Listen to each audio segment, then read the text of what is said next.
So that means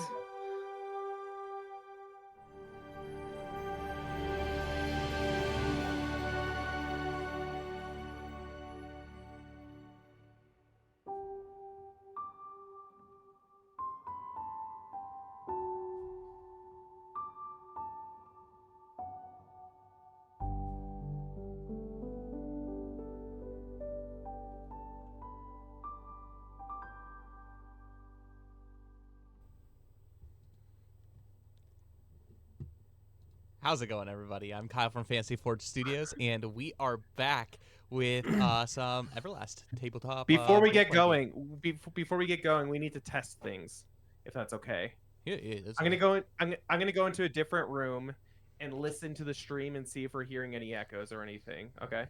Okay, sounds good. So, guys, just do introductions and stuff. I just want to make sure it's not like echoing on Twitch because we can still hear the echo in our headphones. Okay. Okay. I'll be right back. Talk. Do your thing. oh my. Yes. Anyways, I am Kyle from Fantasy Forge Studios, and we are back with the Everlast role-playing game, and we are joined by most of our players tonight. Unfortunately, Cole is gone. He'll be gone for basically until the end of the year. So for the next few streams, he has work-related stuff that he's unable to.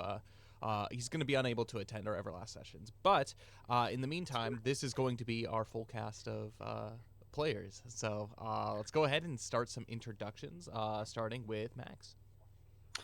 Hello. I'm Max. I play Zil. Oh gosh, I should know to have all his nicknames ready. I've got a whole list of them.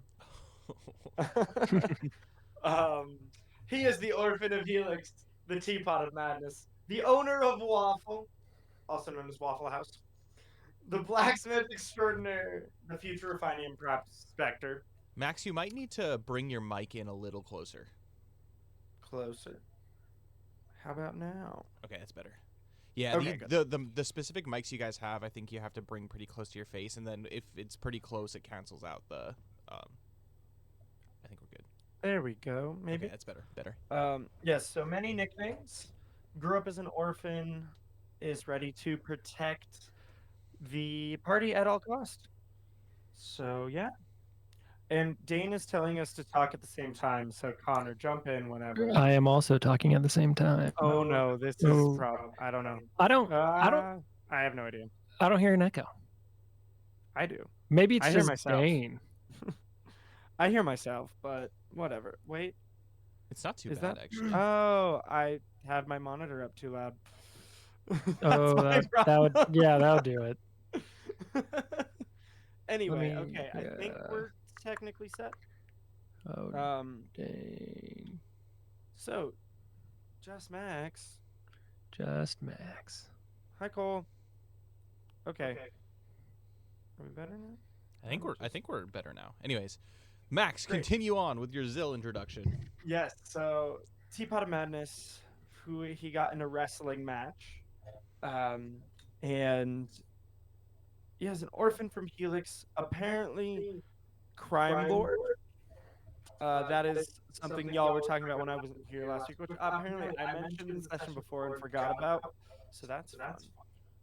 And yeah, ready to take the hits, ready to confuse some cultists, and we're gonna have a great time.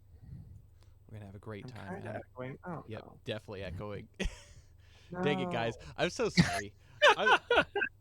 I'm so sorry, everybody. So the deal is, basically everyone except for me is in person. There's my hand in Connor's screen. But anyways, Dane, Max, and Connor are all in person, and so they're trying to set up like a studio space to be able to. But we've been dealing with echoes, which we didn't have last week or 2 weeks ago, and so just been trying to figure that out. All right, we're all gonna talk and make sure. Do you hear echoes in mine? No, I do Hello, not. people. I don't hear an echo for you anymore. Is it my problem again? Oh no. Kind of. It's very vague, like when Max speaks. Okay. Hello. Are we? I think again the problem comes when you guys go far away from your mic, because I think your voice projects out. Yeah, where make when sure you're it's like into literally the right. mic. So eat the mic. Yeah, basically it just for real estate. We'll play with it. It's We'll play free with real it. estate. Yes.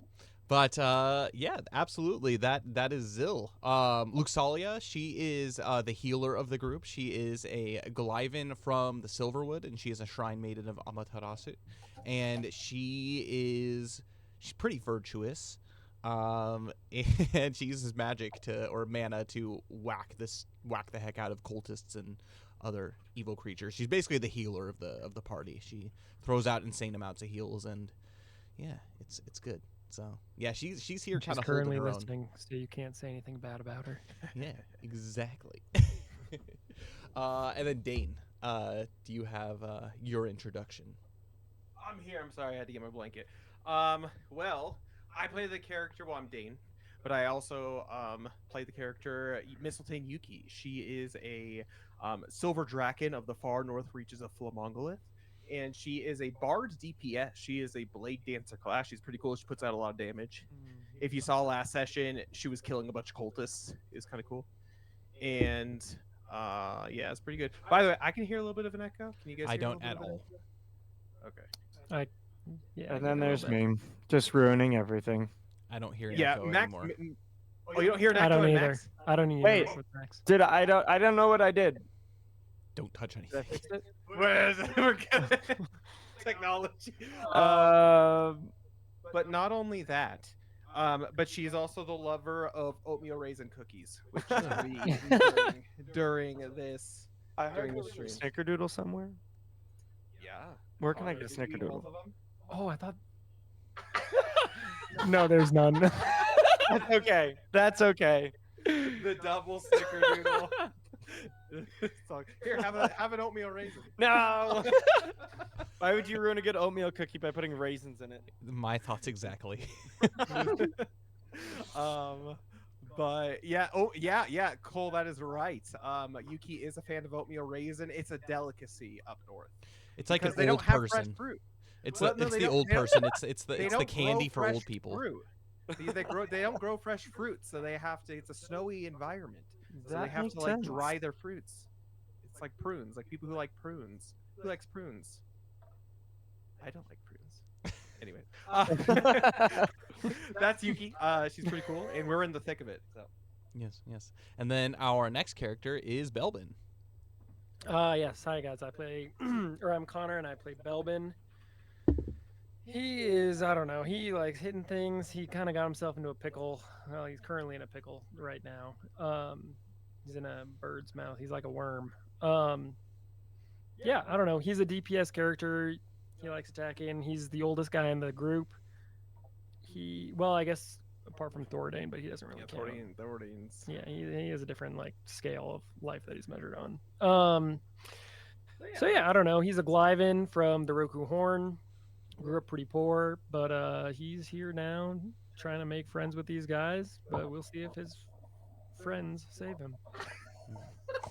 Or if Luxalia Luxalia just watches as the Grim Raven Yeah. takes Belbin across the room. Is like, oh, speaking of which, Max, do you have Luxalia's character sheet pulled up? No, but I can. Sweet. Give me 30 seconds. Perfect. And anything else, Connor? No, that's it. He's Perfect. made And by then this session. Thordane, we're not going to introduce him. He's not going to be part of the session probably. Last that you guys had found out, he went off with Pietric to go investigate Foggy Bay to find some kind of an entrance or whatnot down there. And fortunately, both Thordane and, well, at least Thordane has been down there in his investigations with Belbin. So they kind of have a somewhat knowing set of eyes, but we'll see what happens. Let's do it. Anything else? Yes. Really quickly before we do begin, just FYI, Fantasy Forge Studios and Kyle LaFonte own all the copyrights in the text, images, video, audio, graphics, stories, gameplay mechanics, and all intellectual properties involved in the creation of Everlast. Don't take it, don't sell it for yourself, but feel free to use it for your own homebrew. We are actually making pretty good progress on the game as it is, and with every day that passes, we get closer and closer. I know that's probably just always true, but I'm working my butt off on this game, and so it'll get to you guys eventually out on Kickstarter, and hopefully you guys can enjoy this wonderful world of Everlast as we are. But without further ado, let's go ahead and jump into some shenanigans that is going down. As you can see, where we have last been left off is in the middle of the middle of the intense combat between all of these cultists, essentially. But the adventure so far, Eclaas has been tasked by King Nalgora Kragheim to go gather the Keepers of the Keys, the 4 elemental pillars. So currently, Eclaas holds the Earth Pillar key, and King Nalgora Kragheim of Flomberge holds the Flame key for the Fire Elemental Pillar. They've already spoken with and have agreed with King Ferrand to get him to go join the Council of the Keys, and they're currently in Fulden Rock looking for the last owner, Aldrug Monteblair, who has been last seen here.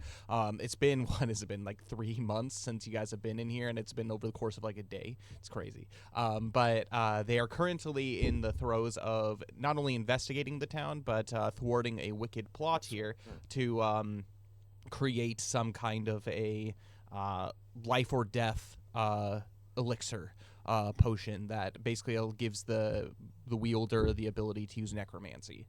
And they were, out of a bunch of events that had happened, Belvin and Thordane were kidnapped. They were almost made as sacrifices, and then there was also an auction that happened where they bought this ooze and, most importantly, the services of this sorceress. And they decided to come. They fought off a bunch of skeletons too, undead skeletons that were invading the town and specifically trying to burn down the Fulden Rock Temple of Amandalius. And they had met up with Pietric, who we had met earlier in the Adventurers Guild, and Jack, who actually was somebody that this is the first time you guys are seeing him on stream. But he was somebody way back in the beginning adventures back in Helix that you had met. And so he came with the group of individuals to whatever this ritual was. And a lot of crazy stuff happened upon entry. This ritual had begun to be practiced. Zill, fortunately, was able to break kind of the trance of it, and crap hit the fan. As you can see, some dude transformed into a giant raven. There's a bunch of bandits and cultists and stuff all over the place, and it's been a battle for the ages. As currently the ritual has stopped, but the entire group of everybody is basically fighting for survival and also for the stopping of this ritual, as it had been brought up previously by the players last session that they bought a jar of ooze. However, that doesn't necessarily mean that this power can be used against somebody else. So they have come here to thwart the plan. Is that correct? Is that Yeah. Is that the it's pretty good. Sweet. All right, and with that, we're going to go ahead and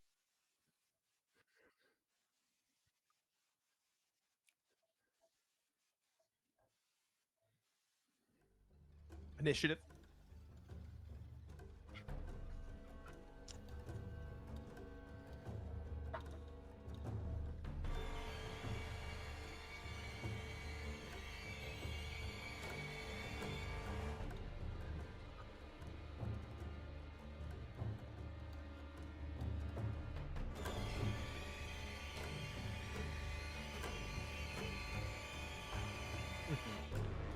Yeah, I think that's right. By the way, are these guys still blind up here?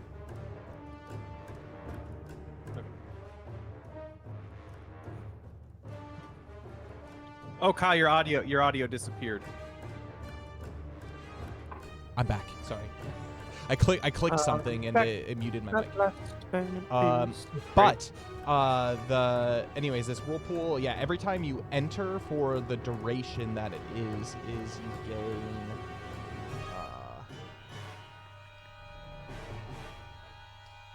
1d6 plus 2 impact damage. And so every time you start your turn or enter this area, 1d6 plus 2, and your movement is reduced by half while you are walking through this whirlpool. And so every 5 feet you move is 10 feet, essentially. Turn down the mic. I'm trying to think anything else, any other counters. Oh, and the other only counter that is on you guys is, I think, Yuki and Zill. Zill? Yeah, Yuki and Zill, I think, are afraid of the Grim Raven. So essentially what that means, how the frightened status condition works in this game, is if you start your turn or enter within 30 feet of the Grim Raven, you have to make a mind survival check, and if you fail it, then basically it's like paralyzed and your just turn ends.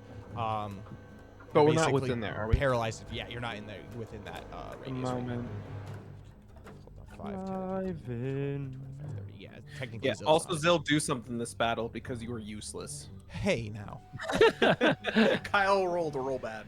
Well, I was just whacking with the axe. I didn't use. Quick question. My axe should still have Yenru on it from Like 2 or 3 sessions ago. like 2 or 3 months ago. When I was talking to the high priest, I think. Okay. Has it been 24 hours since then? It has not been. Great. Okay. Do I have all my axes? You do have all of your axes. You did pick them up after last battle, and but Max is I on the haven't Echo gone train down. right now. Yeah. Can you hear it too, Kyle? Oh yeah. No. We're gonna try something and see if it actually works on stream live. Max, give me your plug. Okay. give me your mic. I want to see if we're live now. If it actually does it. While we're doing this, whatever you're doing, I'm gonna have you all roll for initiative for the combat round. Ooh. Tell me when you're ready for me. I think the other 2 are preoccupied. But I'm rolling 12. for Jack. Roll quick. I'll be going first. It's okay. We'll go in order. Belbin, what is yours? 2030. Oh snap! That was the same as last turn. So there you go. Zill, what was your priority? I'll turn my camera off. Can't hear you. But Connor, tell me what he said. He said, "Can you hear me?" No. What was his priority initiative? What was it? 13. 13. That was the same as last turn too. Yuki, what was yours? We lost you, Max. Yuki, what's 12. That was the same as last turn too. What the frick? Was it? Yeah. Luxalia. Can I have you max roll for Luxalia? 9? Okay, that was not the same. Boo. What was Lusalia last time? She was 12. Ah.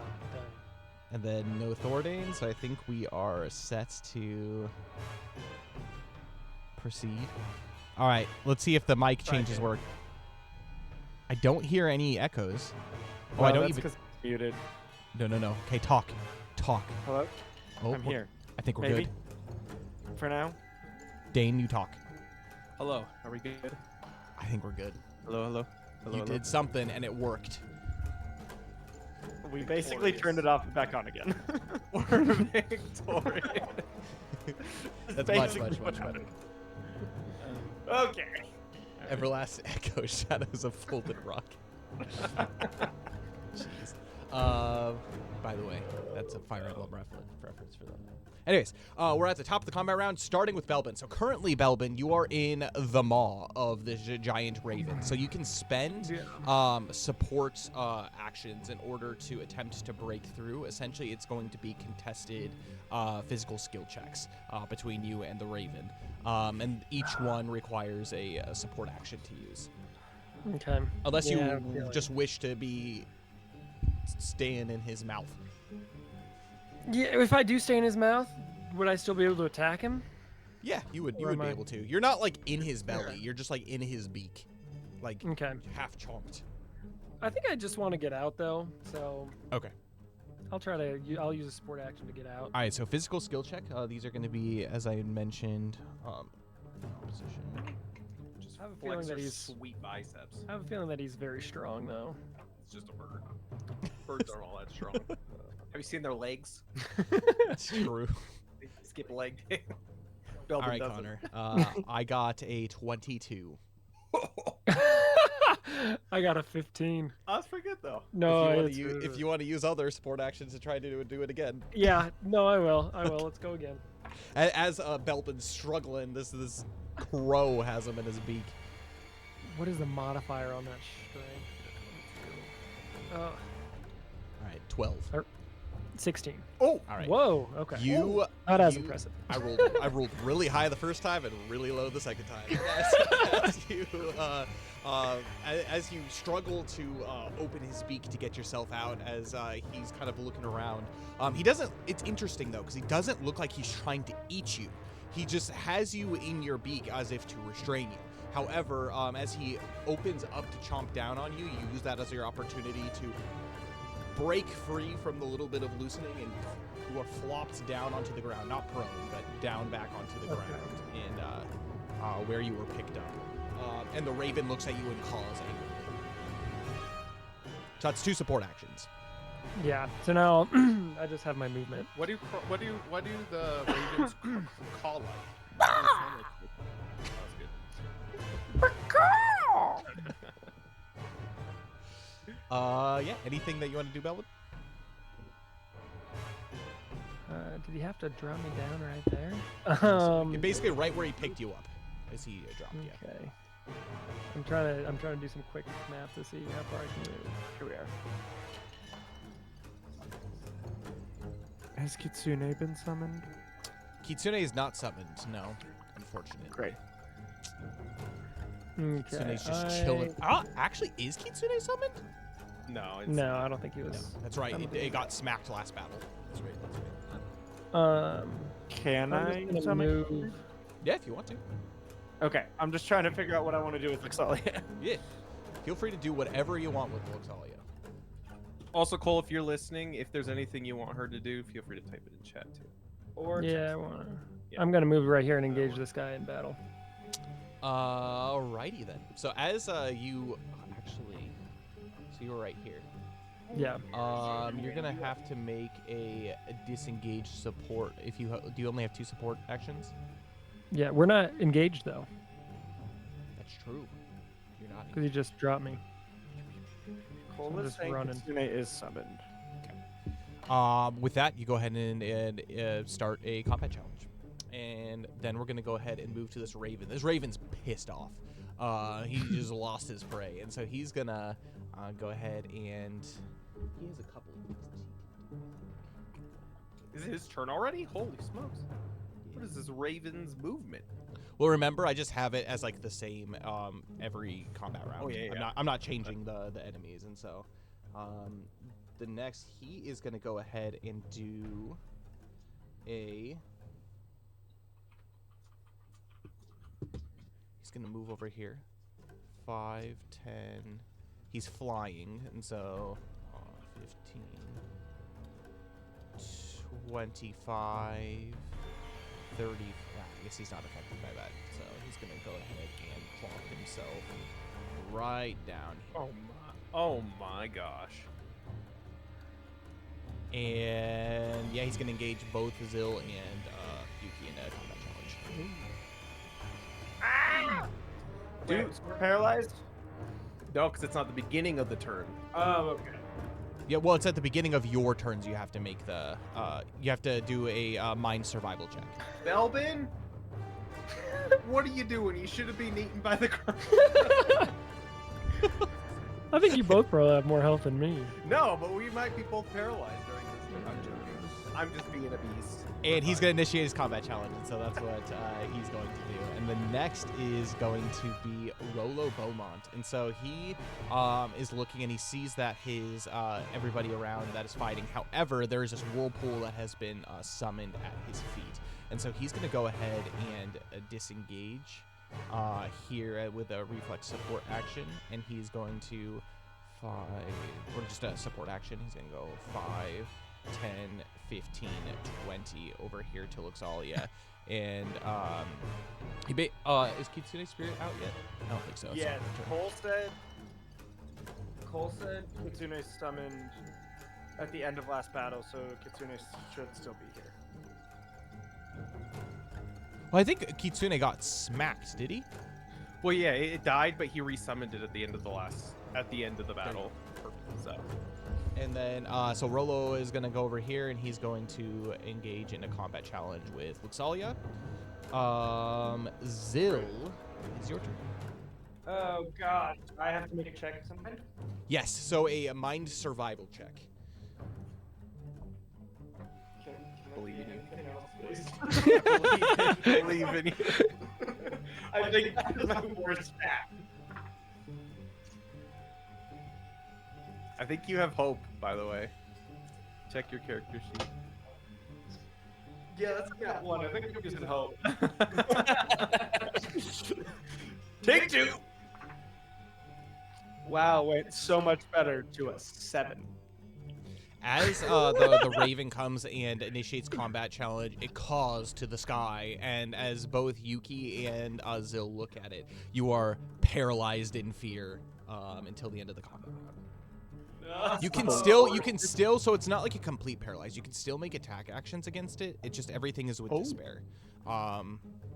Basically, it's like you're fighting for your life. You just can't like perform any like support actions or move out or like do anything. Basically, like your turn in the movement phase like immediately ends, like paralyzed in fear. So even if he like flew, like for example, like I don't know, like closer over here, and you are within 30 feet, you would have just been stuck where you are. But he initiated combat challenge, and so you can still make attacks.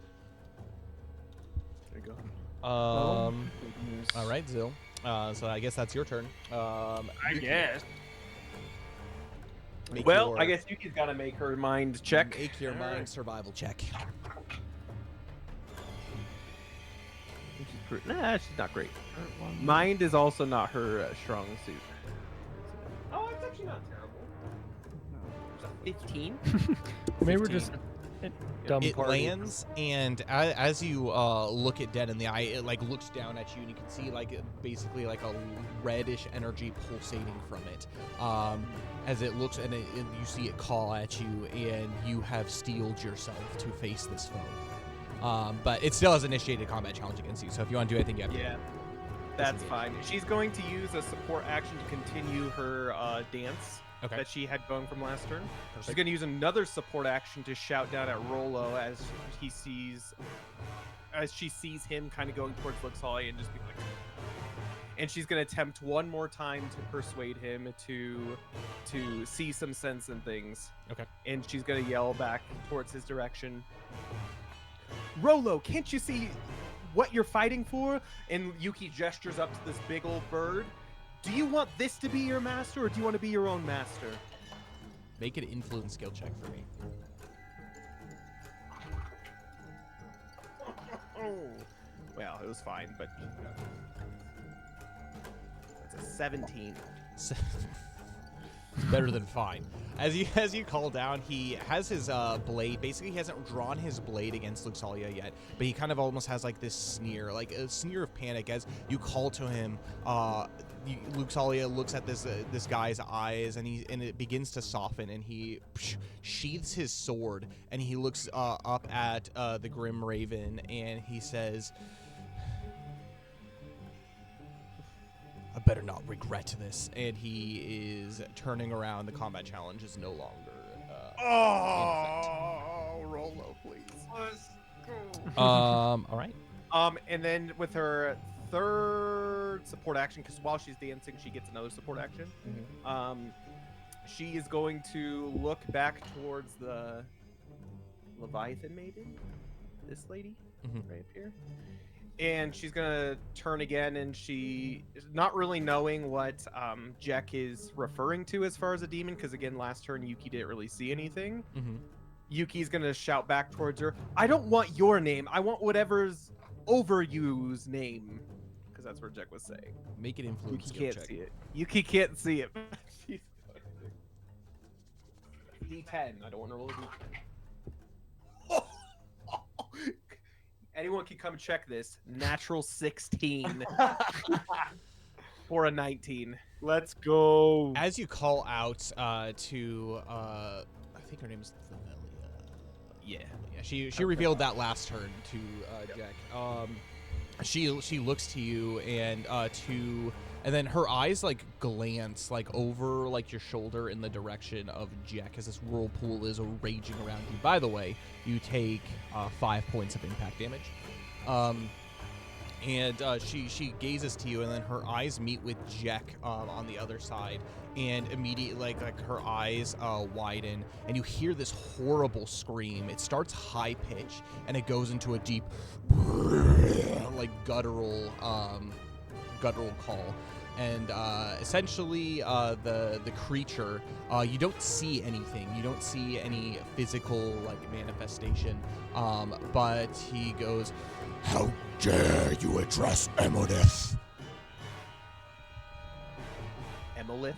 Emoneth.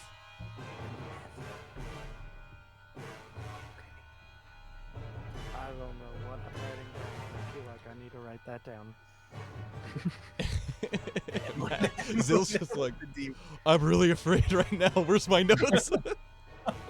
Must be important. Cool. And then that's your third. That's all she can do. And she's going to stay in the combat challenge with the dude. Perfect. Which brings us down to the cultist, which there's only one of them left. He has to roll his... he takes 5 points of impact damage. Okay. As he's just chilling. I have a quick question. Mm-hmm. Do the bandits go as Rolo goes? Not necessarily. So basically, like, you would have to do... I mean, like... They don't know, like, he immediately has, like, a change of heart. Yeah. Like, you would have to, like, have something to, like, actually show that. But since his turn has already passed, he hasn't given any orders. And so, this cultist is going to move around.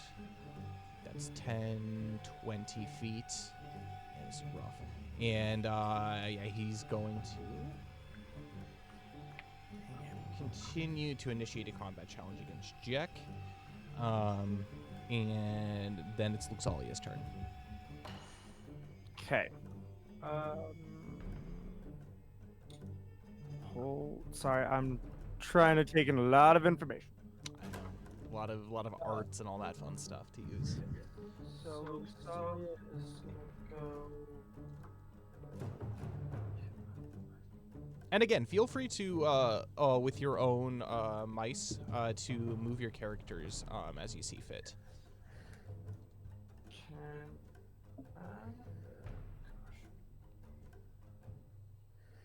5, 10, 15, 20, 25, 30, 35?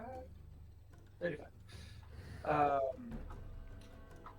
Pillar of light, pillar of Okay, where are we pillaring of light? Is that a 5-foot radius? 10-foot radius, 80 feet away. So does that, if that hits everybody, I want to hit. Everybody here. Not Oh including my Zill. god! So that includes this guy. That includes all 3 of them. It includes the Raven, and it includes Yuki. Which is faith survival checks, right? So we'll start with the Grim Raven. Yes. Ravens have It's going to be a 10 for the Grim Raven. 8 plus piety, I think. So it needs to beat a 13. All right. Well, he fails. The next one is going to be this cultist here. Yuki, go ahead and make your face survival check too. I don't take damage though. I get healed, right? Yeah, you get healed. So essentially, if you don't pass, you get half the healing. If you pass, you get the full healing. That's going to be 16 for this cultist. We got what was this guy's name? Ricket. Oh, poor Ricket. Kill him. Right, Melvin. Ricket got a 6. And the Boy. cultist got a 12. And so full damage, Yuki got a 13. full damage. So these 3 are full damage. And then half damage, and you got a 13, so that's 13. a pass. And so full healing. So go ahead and roll the damage. 14. Smack. This pillar of light gets summoned from the ceiling and just goes boom, and it just crashes over everything. And yeah, it's pretty rough. By the way, Belbin, since you entered up onto here, I'm gonna have you make a faith survival check for me. I'm gonna have the same for both Zill and Yuki. Faith survival checks. This is I what you forgot get, about Melvin. that. This is I what you- forget about that. This is what you get. And sorry, what was it? Faith? Faith. 14. 10. Okay. 10. All right, Zill, you take 1 point of misery. No! As you stay within this within the flames that are being cast like up on this altar. It is clearly voodoo mama juju that's going on up here. Okay, so I need to calculate that damage on everybody. That helped Yuki a lot, actually. Thanks, Luxalia. She looks down. I'm just still trying to figure out everything that she does. She does a lot. She's pretty cool.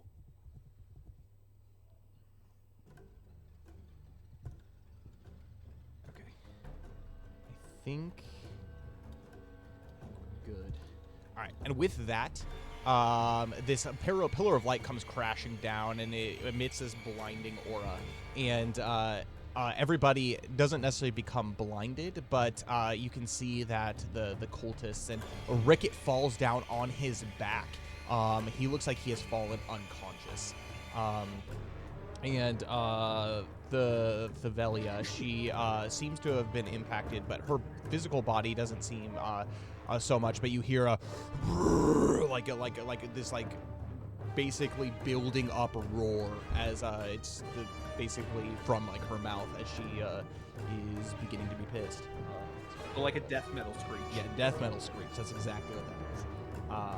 All right, cool. Which actually brings us to Thevelia's turn, and she is going to do wait. Oh yeah, no. If Kitsune. Luxali has anything else, Kitsune. yes. What does Kitsune want to do? I don't think Kitsune can move 30. She's not 4 mana. It's pretty good. I don't know. Kitsune's just gonna choke. So we're good. Okay. Well, it is Thevelia's turn, and so she's going to do a couple of things. She, first and foremost, is going to go ahead and pull up a tidal barrier. So she is going to summon it. So this lasts until the end of the combat round. So she's going to go ahead and put that... Does she want to do this? Is this even useful? No, she's not going to do that. I don't think so. Everyone's already moved, right? Everybody's already moved. She's going to go ahead and use a healing surge instead. And so both Ricket, this guy, and I think that's all that'll reach. Will restore 12 HP. Which guys? Sorry, which guys is it? It's Ricket, her, Ricket, and the other guy. this guy, and this guy are restoring 12 man. HP. Okay. Still in the positive though for damage. True. Good job. And the last thing that she is going to do is against Yuki, use a watery grasp. And so I'm going to have you make a mind survival check for me.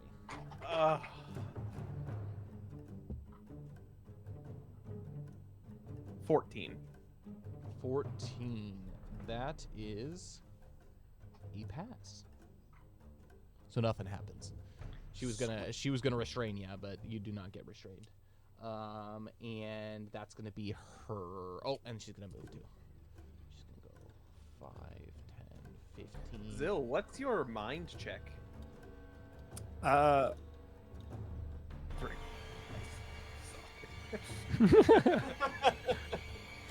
It's bad.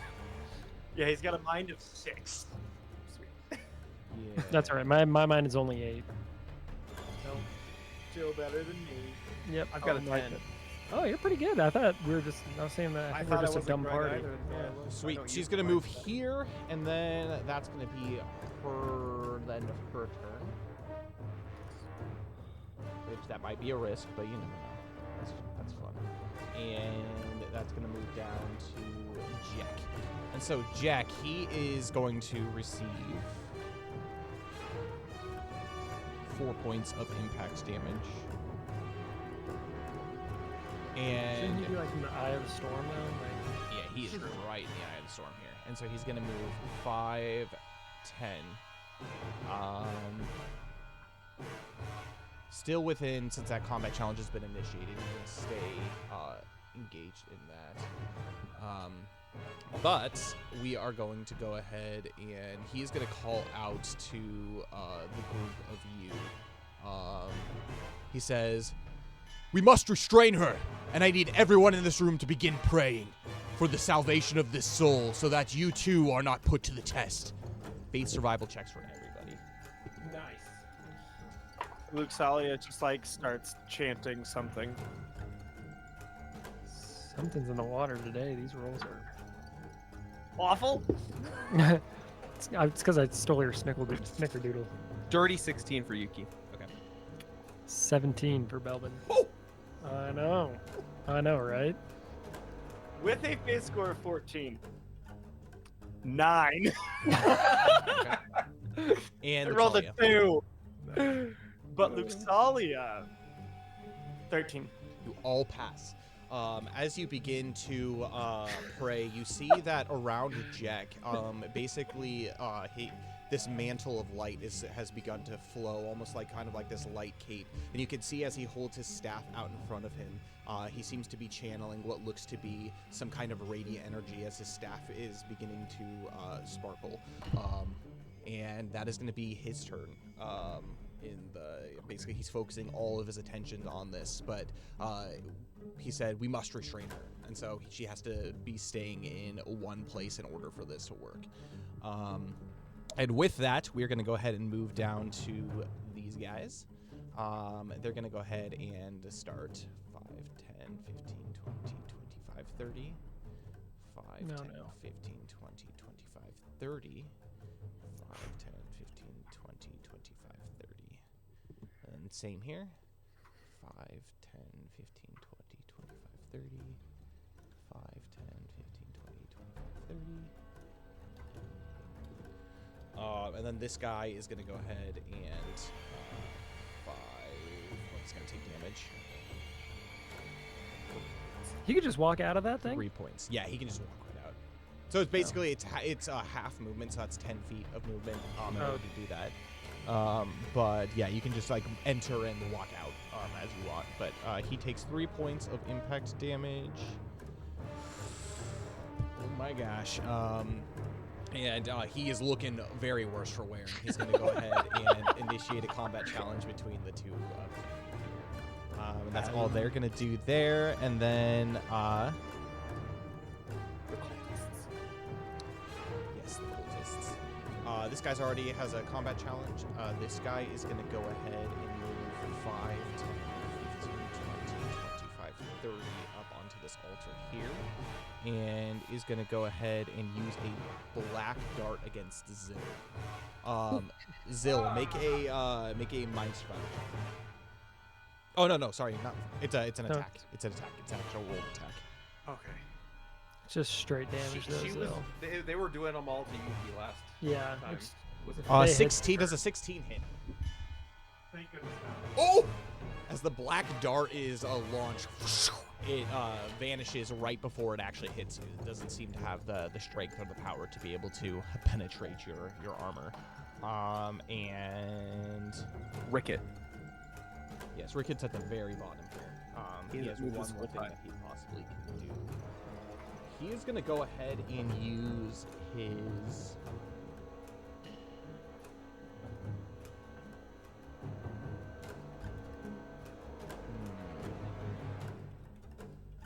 He's going to use a drain on Zil. So essentially what that is, that's a fortitude survival check for me.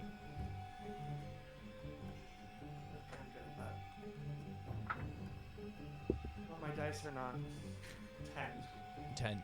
You remove 4 points of stamina from your stamina total. That's fine. Apparently, I haven't used any, so it's fine. Yeah. I think you're paralyzed first turn, and then like, Yep. you haven't done a whole lot this battle. So. It says I have 19 of 19. I'm not worried about my stamina. Perfect. So -4 points of stamina there.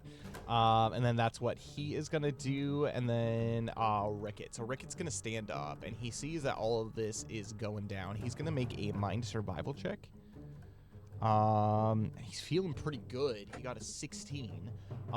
He is going to draw his blade and move 5, 10, and initiate a combat challenge with Yuki. I have been so kind to him this whole battle. He was also healed by a witch. So. Yeah, and that pillar of light didn't make friends. And that's going to be the beginning of the attack phase, which brings us to Belbin. All right, Belvin's gonna attack the cultist for his first Okay. attack. Does this guy have any damage on him? Oh yeah, definitely. Okay. He is not Death's Door, but he's definitely been hit a few times. I think Okay. last combat round you smacked him up pretty good. Okay. Does a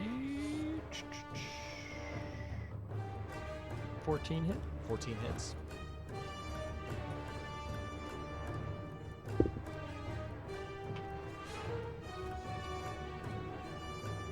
$12 damage. That negates the healing that happened last turn. Or I guess at the top of the turn. Okay, cool. I'll hit him again. That one.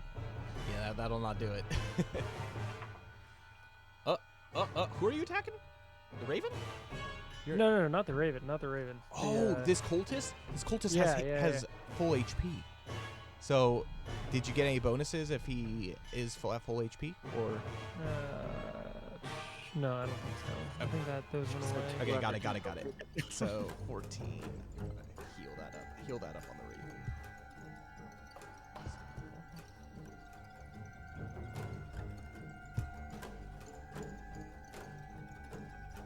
Okay. Then the last attack was 15. 15 will hit, definitely. Another 12 points. And with that, he falls dead in the tracks. You just he dodges the second one, and you're able, as you punch him right in the face, you hear a crack as he falls to the ground. Flip that. Sweet. Is that it? Is that all Zil is, or not? Belbin can do at the moment? That's all Belbin can do. Cool. And next we're going to go ahead and go to the Grim Raven. So he is going to go ahead and do a beak attack against Zil. Watch out, Zil. Those hurt. Bring it. Yeah, they do. He's fine. Bring it. Earthquake. Okay. First and foremost, so he's going to go ahead and do that. That's going to be an 18 to hit. No. That is. He's going to use his reflex support action in order to use his shadowed dive. So the damage increases by 3d6. Oh. And that is going to be for a total of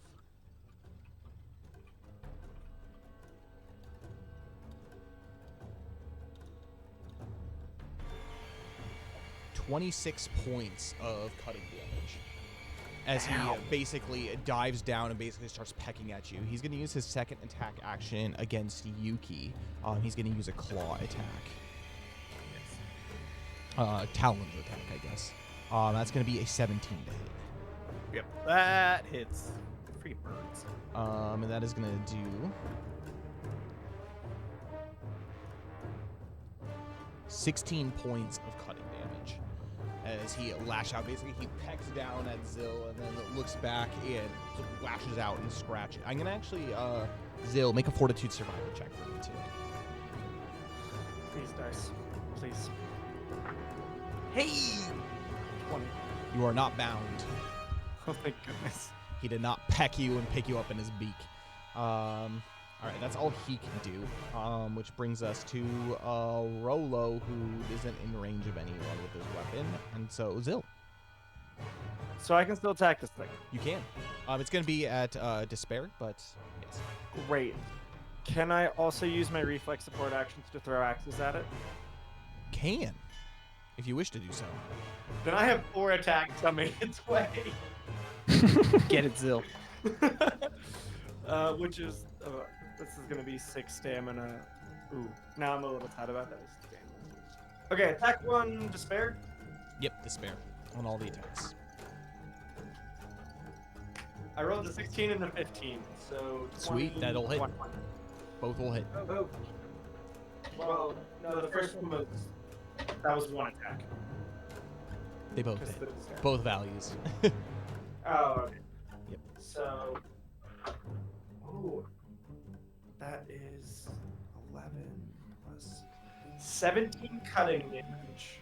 Nice. And because of the Yanru, 3 additional unresisted impact damage. So that's attack 1. First axe chop right into its shoulder, and you see this like brilliant like blue pulse go through the axe and fester into the wound. You wind up for another attack.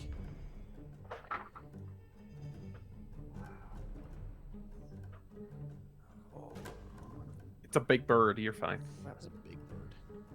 13. 13 unfortunately does not hit. Okay.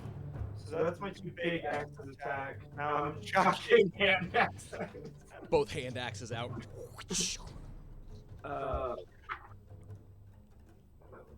Dice. Hey, 17. 17 will hit. So that is 11 cutting. Oof.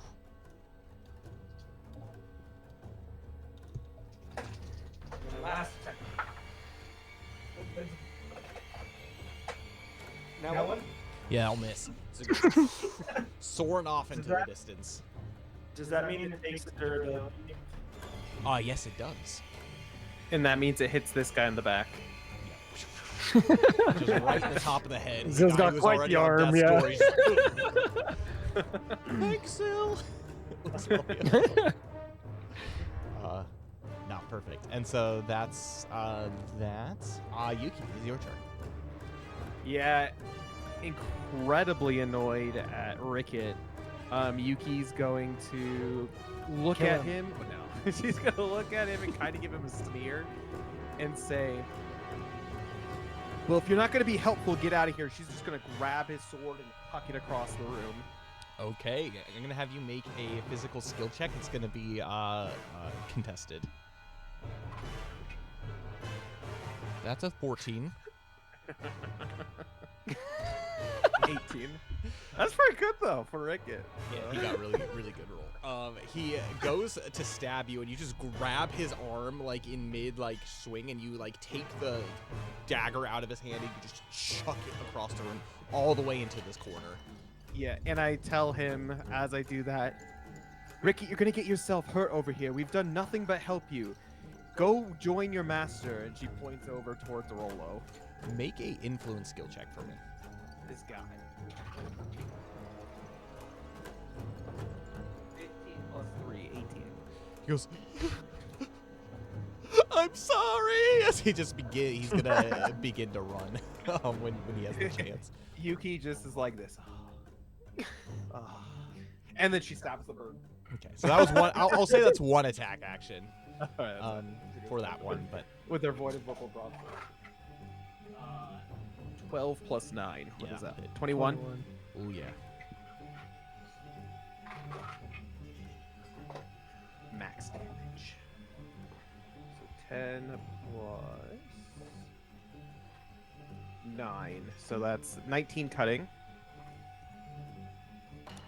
And then she's going to use her, for her third attack, she's going to use her Damascus sword. I'm not gonna lie. I forgot what it was like just throwing a creature into the thick of it in the middle of your group. It's just the flash damage. Just 13 plus That'll Or hit. 9. That'll 13 hit. plus. Yeah.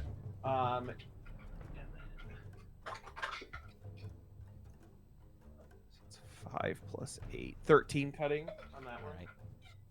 And she's going to use that one to do her dual wielding action as well with her Void and Purple Broadsword. Okay. Too. So that was 13 damage for the Damascus. Yeah. That's a 16 to hit. 16 hits.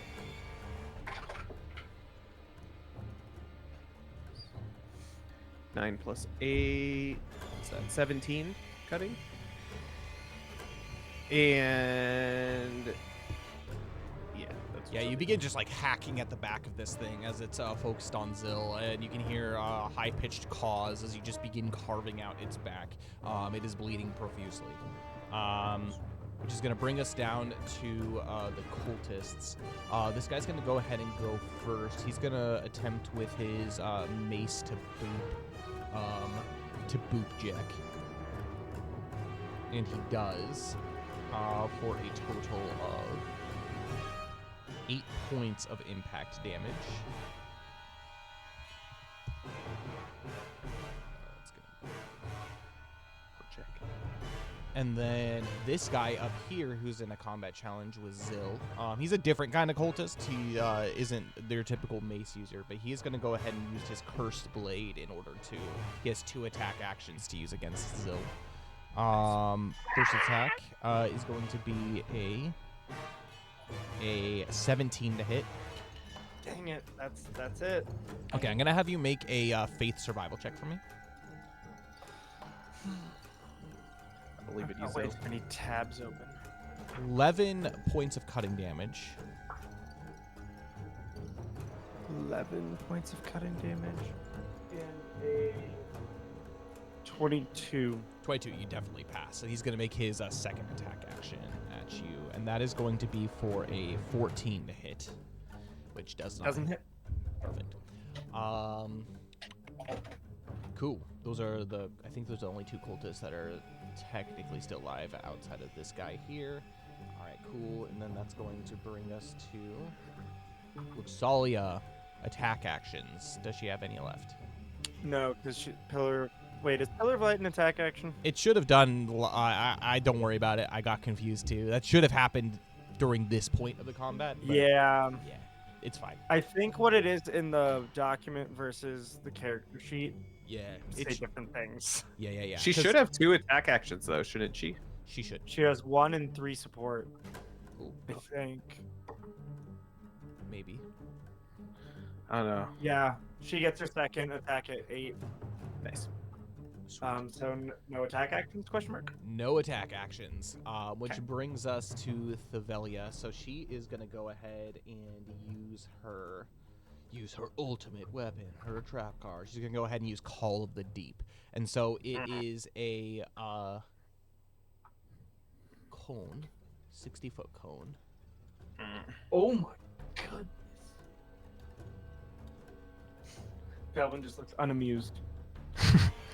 I'm looking to see if it skirts past me or Yeah, not. it does. It does not quite hit you. She's aiming it at this direction, so hitting everybody in this cone. She's going to go ahead and use her Call of the Deep, meaning I'm going to have everybody make a...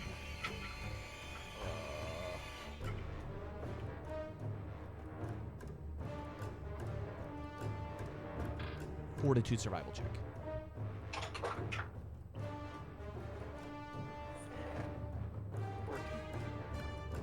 I'm going to use my blessing because that was a natural 2. Okay. It's a 14. Jack got a 14 as well. And these guys too. Ricket got a Poor Ricket. Kill him. I told 16. Hit it from all Freaking Ricky got a 16. you And know. what was yours, Zil? 14. We all got 14s. What the heck? You all fail. Nice. And so that is going to be a total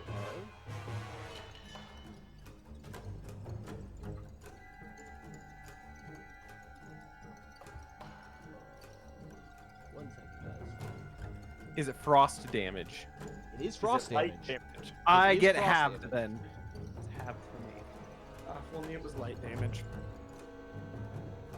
That's true. Your arm. My armor. 38 points of frost damage. Oh! The thing raven that's halved. dies. Ricket falls unconscious. The she killed the raven. This guy dies. Oh dear. Zilla's at 36 HP. Quoth the raven, Whoa. nevermore. He's Zill, this is the first time I've ever unconscious. seen you in critical. Yeah, this is bad. And it doesn't hit Luxalia, so or any of Oh, these people thank here. So goodness. okay, cool. So that's basically cleared the battlefield. Oh, and this guy. You can say that again. Next is going to be Jack. He's not doing any attack actions. He's focused on his channeling right now, which brings us to these guys. So I think there's only one attack here. So just one attack against Zill. A natural 2, Belvin. which is Belvin, right? Belvin, Good. yeah, Belvin, which is not gonna hit. And then we Can I do a counter? Oh, yeah, you can absolutely. All right, I'm gonna counter him. Does a 12 hit? Yeah, it does. Wow, Get him, Belvin. these guys are chumps. 11 points of damage. Right. Perfect. Okay, cool. And that brings us to down to the ring of fire. This guy. He is gonna go ahead and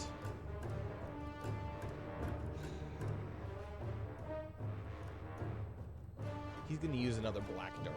Again, that should have been on the this turn, but he has 2 attack actions, so he's gonna use another black dart at Zill. I don't think that's gonna hit. I think that's gonna be a 7 to hit.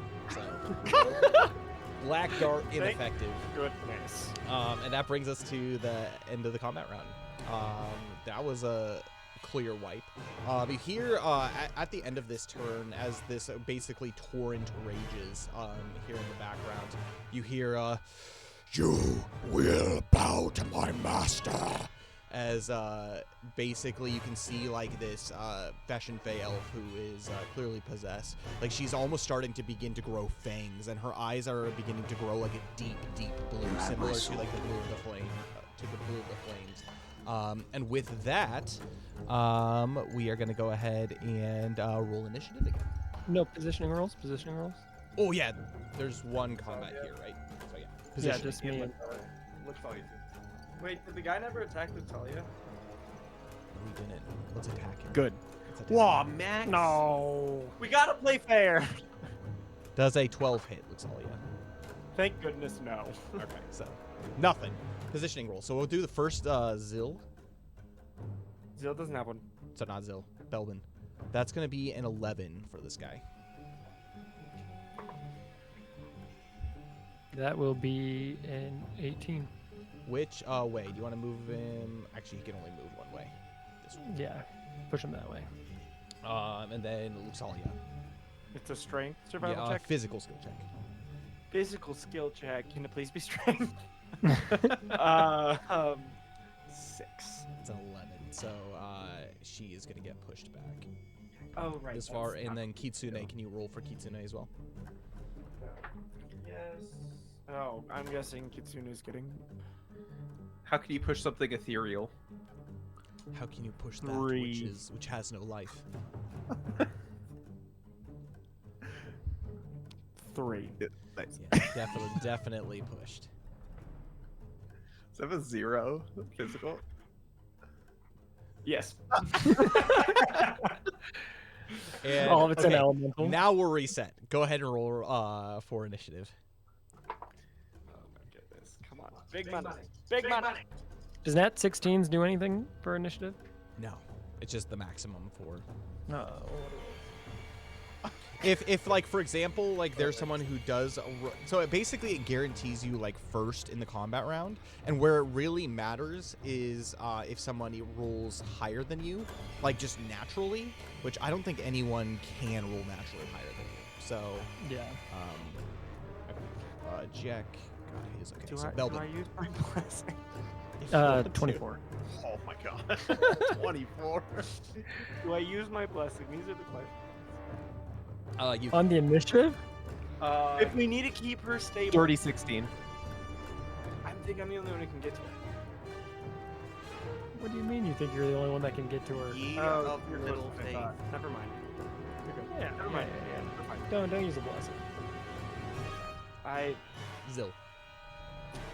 4. That one. Oh yeah. Luxalia. What is her? 9. Oh, same as last turn. Jack got a 12. And I think that's everybody. Cool. All right. Belbin. All right. Before we do anything, Belbin, I'm going to have you make a fate survival check for me. 11. But we have a inspiration from Brit. If you want to use it, Belbin. I won't use it here. Belbin, you're good. Proceed as normal. Whoa, Is it did 'cause you're not see evil? that. Probably. Guys, 11's not that low of a roll. That's It feels low. It feels low, but it's not that low. 2, 3, 4. Do I have to climb the wall to be up? So technically, she's about 5 feet up. You could grab her ankle if you wanted, but 6. Then can I climb the wall and come up behind her like this? it's only 5 feet, so it doesn't like impede your movement anymore. So yeah, go ahead and climb the wall. That was You like just half my movement. grab her in a lock. But as you do, as you attempt to restrain her, you can feel that like there is a overwhelming force that's bigger than like what like this person should have. I'm gonna have you make a physical skill check for me. believe in you. Oh, that's a good one. 22. 11. You physically restrain, but you can feel that there is something like almost like kind of like this pressure pushing down on you, as if it's like attempting to like gravity's attempting to like pull you down to the ground, but you're able to stand fast at the moment. And with that, we're going to go ahead and jump to Yuki. Do I have to say that I engage her in combat, or does that It's kind of like the assumption here. You're Okay. restraining her, so yeah, So you're physically Yuki's- entangled. Yuki's going to stop her dance. First, you're going And- to. I'm going to have you make a fate survival check, and you also receive 4 points of impact damage by being in the whirlpool. Faith, you said? Yep. Dirty 16. Dirty 16. Yeah, you're totally fine. So Yuki's going to stop her dance Okay. and use a support action to fly. Oh, okay. And she's going to fly up here and grapple her, like basically like hug her legs. Here or Yeah, in front of her. Oh wait, first can she go over to this book? yes. Can she use a support action to huck it off the altar? Yeah, if you want to.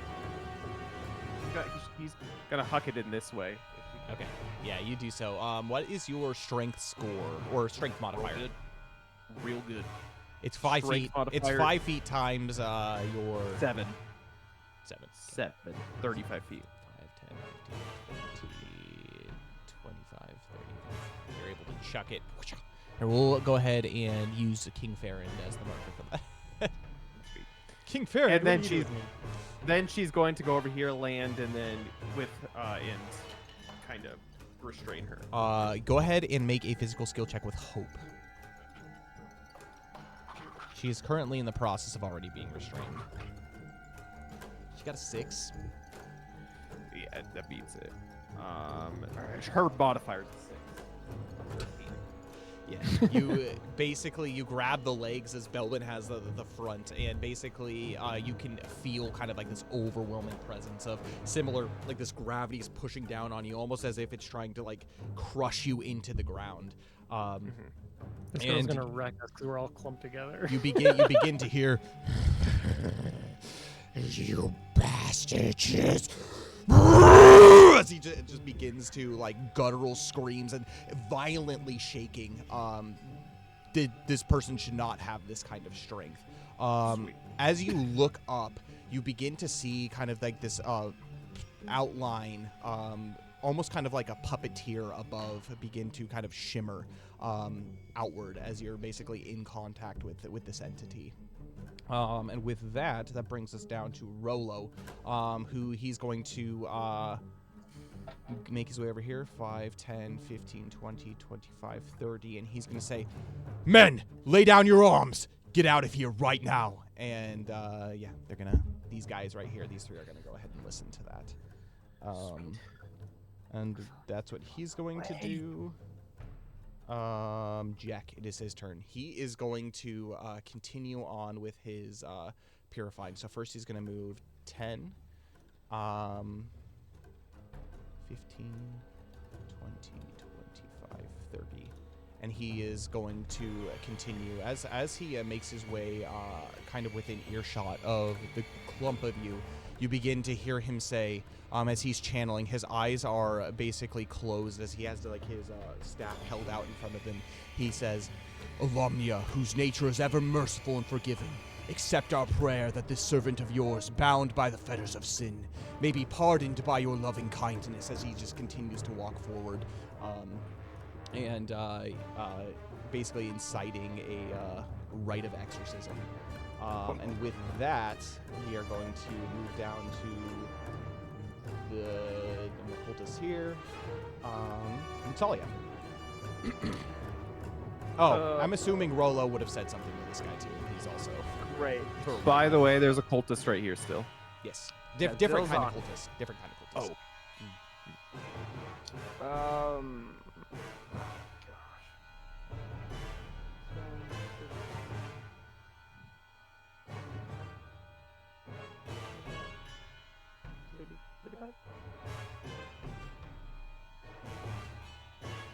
Oh, thank goodness she can cast mana mending. But first and foremost, I'm gonna have her make her faith survival check as she enters the altar space. She better pass this. This is what she's good at. 22. Yeah, definitely passes. Definitely passes. Oh, I think she's supposed to have hope on that. There you go. She's even better for it. What is the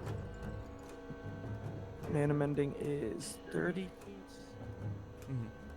Thank goodness Zil needs this. And then it's also so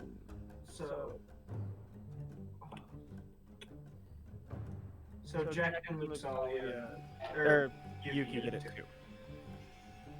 I think he'll appreciate the healing. I think Belbin's a little too far away.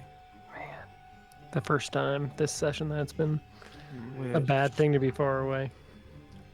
That's true. The positioning is important. Yeah. Oh gosh. I need to make sure I'm rolling the right dice.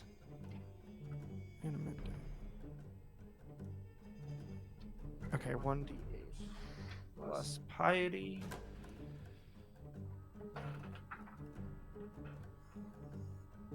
Ooh, she rolled a 6. So 11. Sweet. Jack will take it. Zil will also take it. Yuki will very much take it too. Is Jack looking bad? He wasn't looking great. He was healthier than both Yuki and Belbin, or Yuki and Zil. So. Oh, okay. Yeah. But he also hasn't been like the target of a ton of attacks yet. There's been Yuki's, some by the way, attacks. guys, stat. Yuki's taken over 100 damage this battle. Oh my goodness. Well, Yuki, you did go in guns a-blazing. She did. She took like 5 black darts to the face. Got scratched up a bit.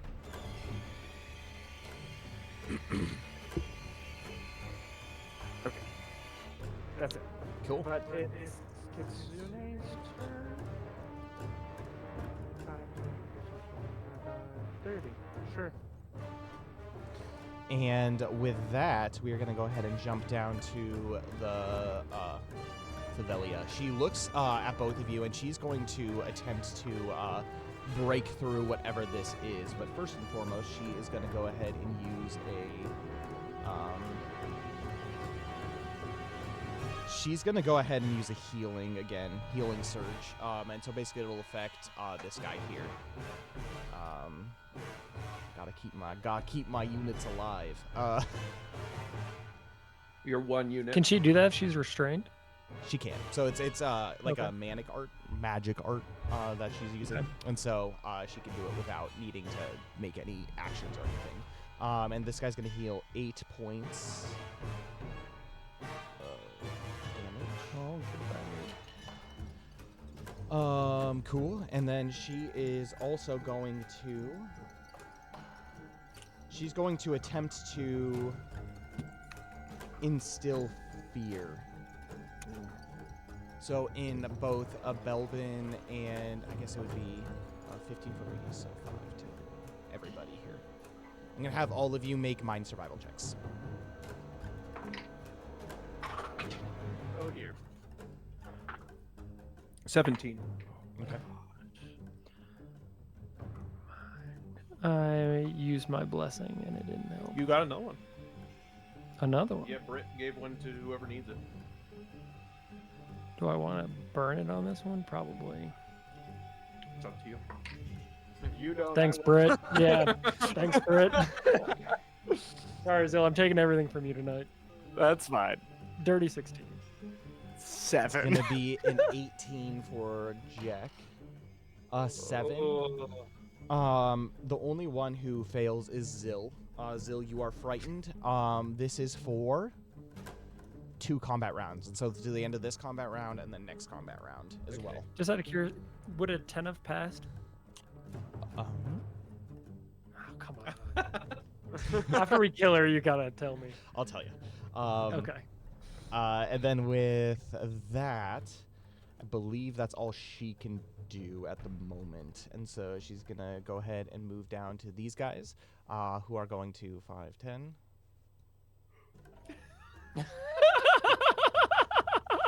15. Start whacking. Actually, we're gonna do this. This guy's gonna Rolo said, "Lay down your arms." to these 3 and this Lay guy. down your arms. What's Ricket doing? He's just chilling. Ricket's unconscious on the ground. Poor guy. Poor guy. Oh, And then, well, he annoyed you, so it was worth it, right? Okay, cool. And then we have this guy who is going to... He's going to attempt to curse Jack. So that's going to be a faith survival check. That is a 24 to pass. And so he does not do that. This guy is going to make it over here. And what else? Just watch as his master gets absolutely exercised. I think he's going to use a disparage against Belvin here. And so that essentially there's no check needed for Gives me misery. the next 2 combat rounds until the bottom of the next combat round. All faith survival checks are at a -2. oh. Okay. And with that, that's his turn. That's all he can do, which brings us to Zill. Go ahead and make a mind survival check for me. I'm scared.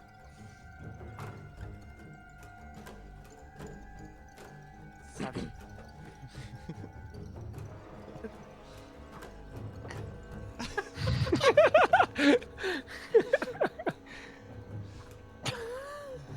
Can he heal at least? Yeah, he can use heal. potion. Oh, there you go.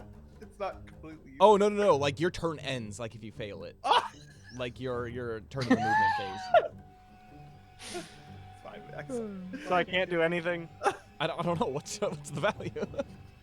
It was a 7. Oh, 7. I didn't hear that. 7 does not pass, unfortunately. I thought it was just like an ominous like. I didn't hear 7. Okay. No, you cannot do anything. Sweet. Yep. Your turn in the movement phase ends. That doesn't mean you can't like chuck an axe or something at the attack phase, but I was gonna go tackle the cultist. I see. But that's the end of the combat round, meaning, or the end of the movement phase, which brings us to Belbin. Are you going to make any attack actions, or are you just going to continue to restrain? You would have to let go to make attack actions. I will let go to make attack actions. Okay. Smart. Yuki's got it. I also have my Mage Slayer since she healed that guy. I get to make all weapon attacks and damage rolls at With hope. hope. Or- Yeah, with hope. So All right. Go ahead and make your attack. First attack. Box those kidneys. nat 16. Max damage. You don't even need to So roll that. Just max damage. Well, I do because it's max damage, and then I have deadly lashing, which gives me I get to roll an additional 1d12, and then I get to add my strength modifier. So this is going to be plus she's stunned. Yeah, I have stunning blow too, which on a critical hit. Is that like a trait? Stunning blow, Yeah. or the stunning blow? Yeah, is a trait. She's stunned. All right. Give me that For damage. 1d4 turns then. Let me Give me that see how long damage. she's stunned. Oh god. I do like have a 3 question though. With some of those, like the deadly lashing, is that also a trait or is that another attack action? Deadly lashing is also a trait. Oh my gosh. Okay. Yeah. Just stack all of this Belbin's shenanigans. scary. Trust me, Belbin loses all of this in the new updates, so that's why I'm confused. I'm just like, what is going on? That's all right. So it'll be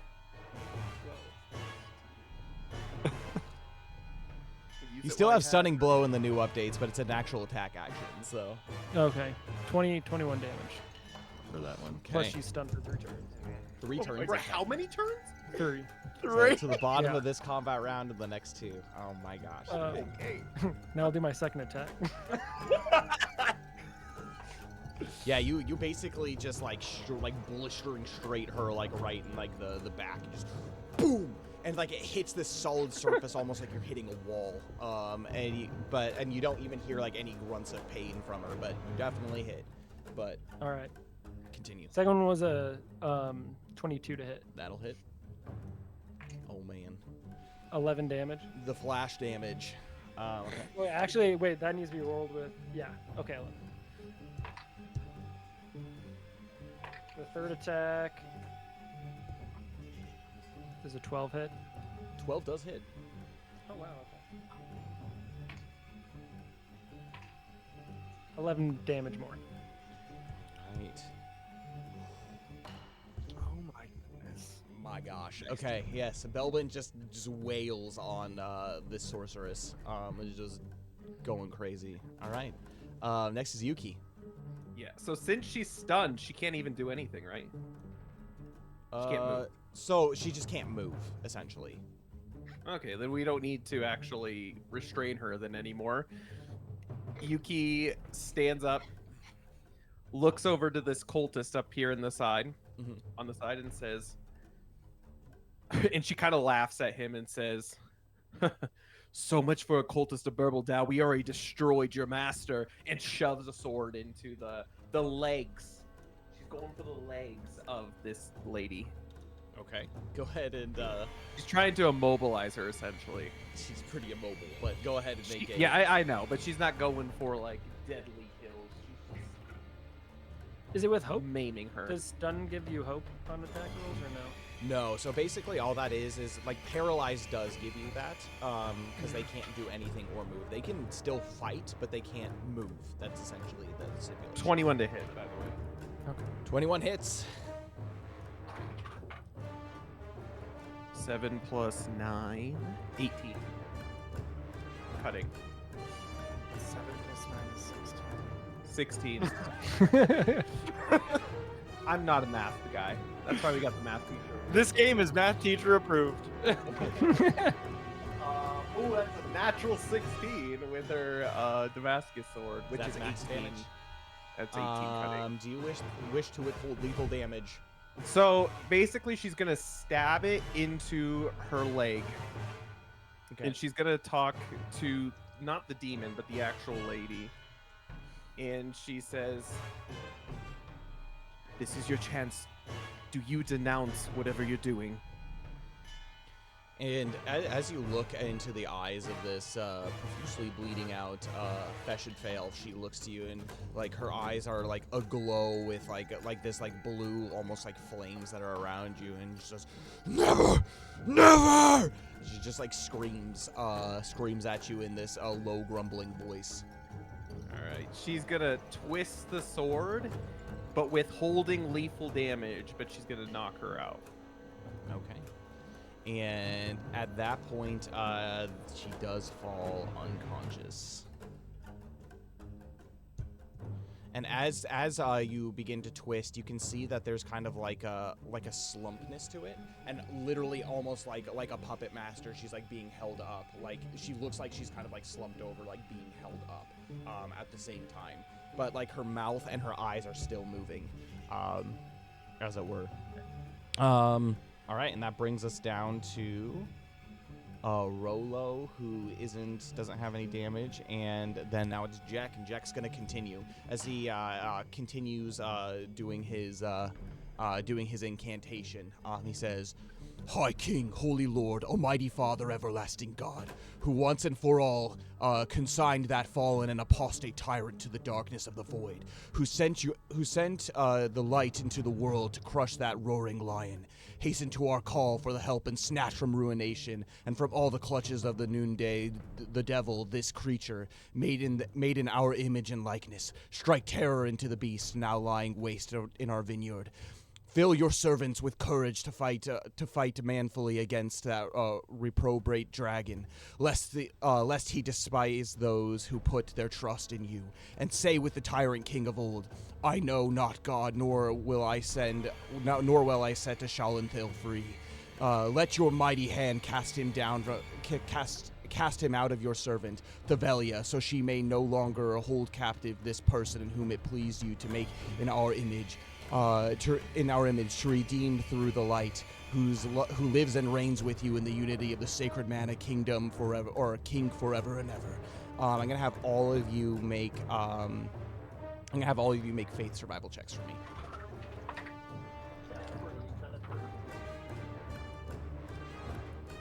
Goosebumps. Faith.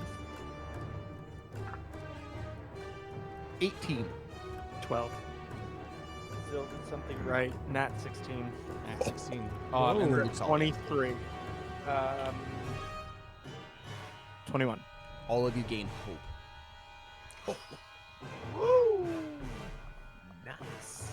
And at this point, he puts his staff in the ground, and he opens his eyes and he looks, and he's basically shimmering all over, and you see that his eyes are basically like a deep glowing white as he like looks dead into the eyes of this unconscious cultist, and he continues to walk forward. And with that, that brings us to Luxalia. Yes, Luxalia.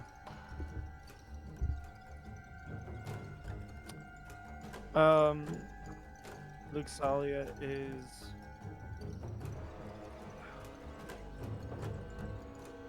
she is going to look at these people Mhm.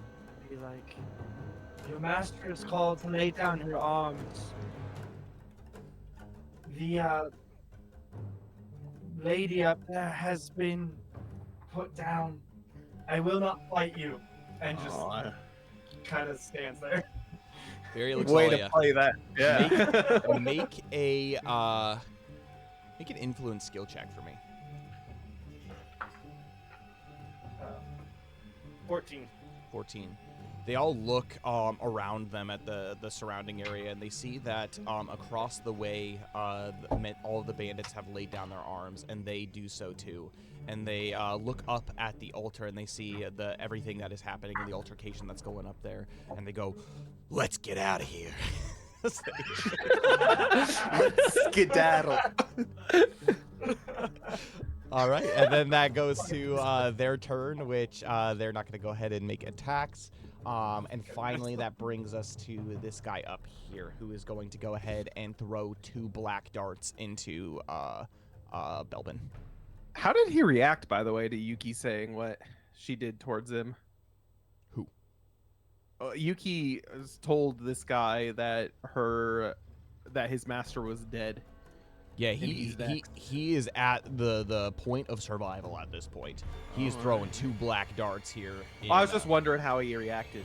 Did he seem like he was repenting? It's difficult to tell. He's wearing a mask. All right. He's throwing some black darts into Belbin, so he's gonna do so. And so the first black dart for a total of 14. Does a 14 hit? Yeah, that'll hit. All right, so that's 14 points of dark damage. Second one is going to be for an 18 to hit, and that's another 14 points of damage. Darkness. Beautiful. I'm bloodied. And that's all he can do, which brings us to the bottom of the combat round, which there are no positioning rules at this point. Yeah. So that's cool. We're going to go ahead. With the cultist? Or with the... Oh, no, I guess we'd probably kill her if we did anything to her, right? Yeah, she's unconscious, so she Okay. physically can't do anything against you right now. Okay. So, And she's still stunned. yep. So still am I no stunned. longer afraid? Yes, you are no longer afraid.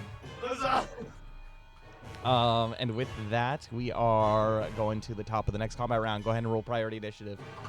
Brit's blessing. That was good that I used, I think. That was good. Yeah, we all got one.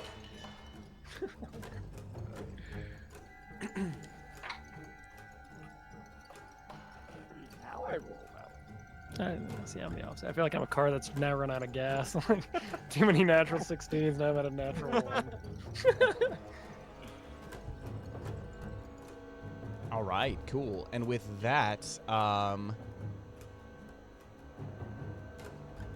yeah. Go ahead and give me your priority initiatives, Belbin. Does natural 1 put you at the end of the order no matter what? Technically, yes. Okay. So, Natural 1, but for 9. 9. Put 9 in. We'll see if I can do that. Yuki. You're welcome, Belvin. Natural 16 for 17. Oh my Okay. goodness. Jack got an 18. Salia 14. and Zil. 15. Oh my gosh. Only Belvin. All right. First and foremost is going to be Jack. He's going to continue walking forward, and as he does so, he says, "I command you, unclean spirit, along with the minions now attacking the servant of Alamnia, by the mysteries of the sacred light, by the descent of the spirit of mana, by the coming of the king of judgment, that you tell me by some sign the day and the hour of your departure. I command you, moreover, to obey me to the letter. I am the light, nor shall you be emboldened to harm in any way this creature of Alamnia or these bystanders by any of their possessions." As he takes a step forward, and as he does so, he lays his hand on the forehead and you begin to hear a screech, like a horrible, horrible screech of suffering coming from the demonic. It's just like begins to just shriek at the top of their. As much as possible. Some Gandalf you shall not pass by. Anybody else? Okay, Yuki, what are you doing? Yeah, Yuki sees that she is done for, so she's actually gonna move over here and go. Can she like move between? No, technically no. So you would have to like get down here and then go around, or you have to go around like this way too.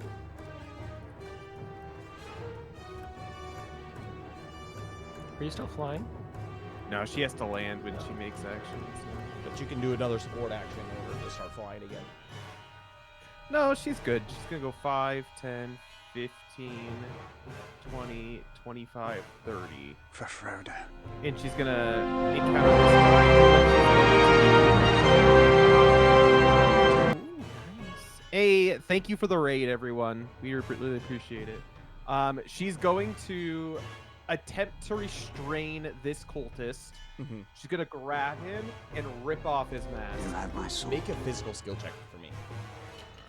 Well, let me give a shout out real quick. We're in the middle of dismantling. Yeah, we're in the. Welcome in. Welcome in, everyone. Thanks, Noom, for getting the command I was trying and failed at. Thanks for the raid, everyone. We really appreciate it. Hope you had a good session. Physical, you said? Physical skill check. Yep. As you approach in order to kind of grapple and wrestle the mask off of this person, you got an 8. Okay. Yeah, it's 15. You do so as you basically like push him against the wall and you knock the mask off of his face, and you can see kind of like this very, very like accursed gaze looking at you. His eyes are completely black, and instead of like the like black pupils, but instead of like the red veins, they're like coursing black in his look, and he says, "Curse you," as he also seems to be possessed to some degree. Okay. Well, Yuki's gonna look him straight into the eyes and says, "Your master's dead. You have no reason being here." And she's gonna start wailing on him next turn during the attack phase. And he chuckles and he goes, "You cannot kill me." Oh. His friends would say different. Okay. And That's what she's doing. cool. That's a Yuki, which brings us down to Luxalia. Zil goes first. What was your roll?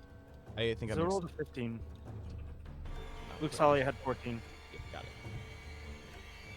I still had you at 4 from last turn. Yes, Zil. No. Zil is going to go doop, doop, doop, doop. And what's the like defender challenge? Yeah, challenge. That.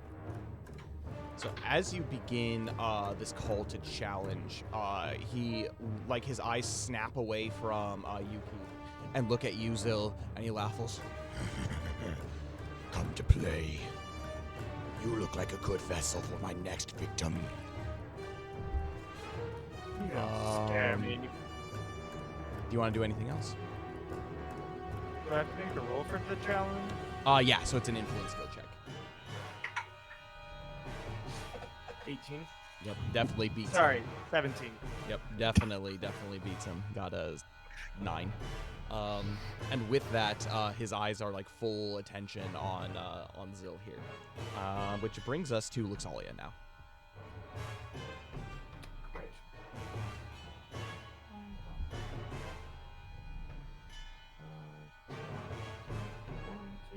She doesn't want to get too close. And she is going to cast Shimmer on Zil. Okay. So he gets. Oh, I have to make a DC 1. So you pass. So +1 to Mind, Faith, and Charisma survival checks. Everybody except for Belbin right now, I'm gonna have you make faith survival checks for me. Zil gets a +1. Solid. That's a 6 for Yuki. Okay. 22. Does Luxalia have to make one? She does, yes. Yes, she does. Gets hope on it.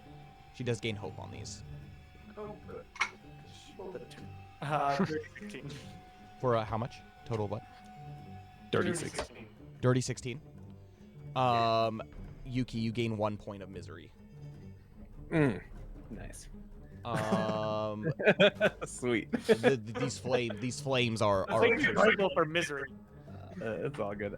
Yuki's fine. She's good. And with that, we're going to go ahead and move down to Belbin, Belbin, you need to make your face survival check now. Dang. And I have -2 still? -2 to it, yep. I believe in you, Belvin. 14. 14, you're good. He's doing. It was a good roll. And with that, it is, what do you want to do with your movement turn? I think I want to just stay here and babysit what's her face, the crazy lady. Perfect.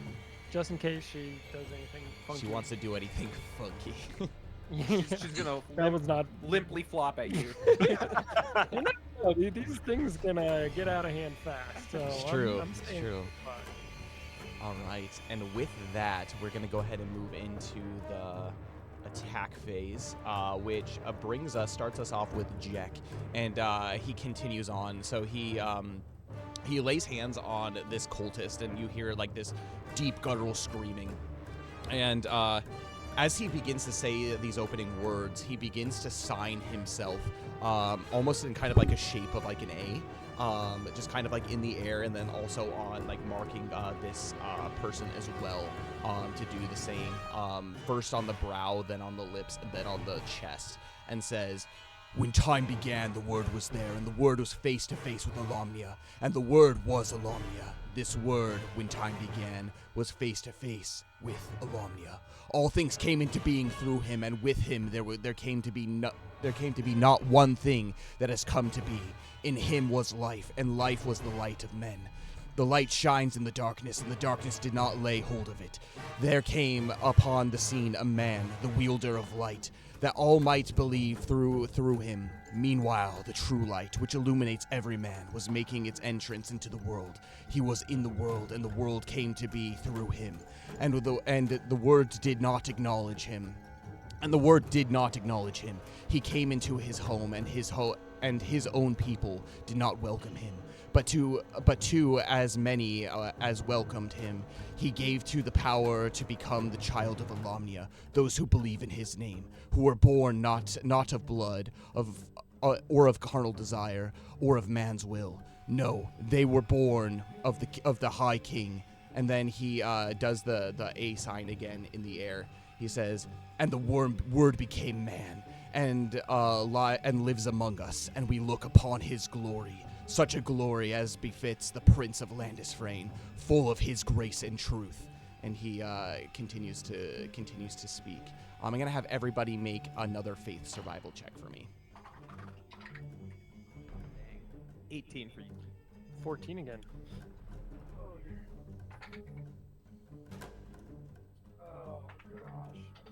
Zill got a 10, and Luke Sully, a 9. Okay. Wait, what does Zill have? 9. And Zill got, Luke Sully got a 20. Okay. As this is happening, the cultist who has dark eyes continues to look at you, Zill, and you begin to feel a malicious presence begin to enter into you, almost as if it is trying to take hold. You are successfully charmed, and until the end of this turn, you are not making attack actions at cultist, but at Yuki. Oh! What are you doing? This whole battle you've just been. You know, Useless! we threw you to the wolves. We made you go participate in this, and you are reaping I the mean- repercussions. Jack I've done something right because I'm at like no HP left. Jack continues, and he says, "May the blessing of Alamnia, Almighty God, the light, Prince of the kingdom to come, and the sacred spirit of mana come upon you and remain with you forever." And he unleashes a blinding light from his palm, and it basically goes into the chest of this cultist. And then he continues. He says, "I command you, spirit of Emelith, servant of Malvish, reveal yourself. I am Javekshi, wielder of the spirit of mana, the light. I rebuke you. Depart from this host and return to the shadows." And immediately as he does this, the body flops to the ground, and you hear a scream as the spirit of the demon departs. And with that, the spirit also departs from Zill and this cultist. So am I not charmed anymore? You are now no longer possessed. Hey. Oh, thank goodness. And at that point, too, battle has concluded. Yeah. Yuki This has cultist this. falls to the ground and just is slumped and is just like back against the wall, just looking around Yeah, Yuki has him in a headlock, and she's kind of dragging him down the altar into this area. Are the blue flames still going on? The blue flames immediately vanish. Oh, So is it completely dark in here? It is No, there's a shimmer it's going. kind of dark. Kitsune is lighting up the room. Yeah, there you go. It's not like pitch black. It's kind of like dimmer light, but it's not completely dark. Okay. So Yuki drags the guy down here, and is not letting go of him. Okay. And as you do so, sorry, I'm setting up my next sounds. As you do so, you look around and you see just kind of not only the carnage that is happening, but you see everybody that is present, including the cultists and not the cultists, the bandits and everybody that are here. And they're just kind of looking up into the altar. And Jack, his eyes that are shining this white glow, they slowly begin to recede, and the shimmer that's around his body silences as he steps back, and he looks to the group of you and he says, "How are all of you?" Well, I mean, we're alive at the very least. Yuki Ouch. piped up. That was not what I was expecting. And basically, she's tying this guy up as she's doing it. Zill just kind of strolls up a little bit to the stairs and just sits down. And he looks to you, Zill, and he says, "Your sacrifice has been well worth it, my son." And he sits down next to you and he puts his hand on your shoulder. And you immediately, the cold that you began to feel as this demonic creature began to inhabit you, you feel this sense of warmth from him as he looks as you look into his eyes, and he says, "I'm sorry that you had to be put through this, but you must understand." And takes a deep breath. He says, "Before I could do anything, the demon needed to manifest itself. The ritual needed to start in order for this to happen and to take place." And while he's doing this, he has a hand on basically the shoulder of the unconscious person, and you can see that there's kind of a healing energies that begin to swell into her as well. And her eyes flicker for a bit before she barely opens them, and she closes them again and begins to kind of fall into a deep sleep. Yuki's gonna go up here, seeing Ricketts unconscious over here, and she's gonna use one of her tempo dice to do one of her songs. What was that song called? The one that heals. Yeah, lyrical ballad. And while this is happening, all of these bandits, they kind of go off of the altar in this area, and they look to Rolo, who his sword is once again sheathed, and he walks up to what's going on. He looks actually over the body of the raven that has transformed back into the cultist that it originally was, and he kind of kicks the dead body as he looks around, and he says, "Well, you sure have made a mess of things." And he looks up to Jack, too, whose eyes are fixed on this lady that he is healing. And he says, "Who are all of you? I want the truth this time." We didn't hide much the first time we talked. "Never before have I seen such power. Tell me, what gives you this strength? You are no mere adventurers from the looks of it, no mere sellswords. Fulton Rock has never seen any by the likes of you." I mean, if you've got any insight to that, I'd like that question answered too. He smiles and he says, "So what does this mean now? My men are, for now, at ease. Clearly we're no match for whatever you can bring to the table. What becomes of us?" Well, Do you promise never to get involved with the cult again? I can see that, and he kind of just like sighs for a little bit. I perhaps have gone a little too far in my dealings. I want you to understand, though, I didn't necessarily believe in what they were saying, but now that I have witnessed with my own eyes the power of the black magics that exist within the world, I will think twice before accepting a worshipper of magic. Zil, ask for a refund. By the way, Ricket heals 6 HP. Okay. He blinks as he opens his eyes, and he is beat the heck up. He still has like bits of like frost that are like hanging off of like his armor. So he goes, "What happened?" And Yuki and he says, sees "Calm Yuki. now, calm now." As he just begins backing up, he says, "I'm sorry."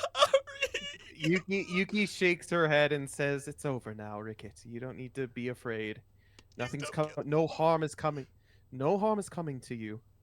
I was only doing what I was told. He begins crying. Yeah, weeping, Yuki puts a wailing. hand on his shoulder and like pats him caringly and like lovingly and says to him, Ricket, you need to grow a backbone, don't you, my friend? Well, well, like I said before, at the immediate time, I don't hold any malice towards you, but you need to reform yourself, young one. As you can see, your leader, the boss, or Rolo over there, has reformed himself as well. So have the strength like him to do so. How am I going to make a living? What am I gonna do? As he just begins like kind of in like a pseudo panic, like thinking about all of the basically dismantling of like his entire life here in this moment. Well, now that you mention it, why don't you go talk to that young man wielding the axe up top? I'm sure he could give you some good advice regarding that. He's just kind of leaning on his axe on the stairs. Zilla's tired. Zilla's very He's not tired. gonna kill me, is he? No, he's fine. He's fine. He's actually an orphan, originally an orphan, and he's very, very. He's made something of himself in this, even though he did dirty things like you. So I think he could give you some good advice. At the very least, he might have some ideas on how you can make an honest living. And she emphasizes honest, as she's saying it. And then at the same time, Yuki's gonna walk over here and grab this book. Make a faith And give it to survival check for me.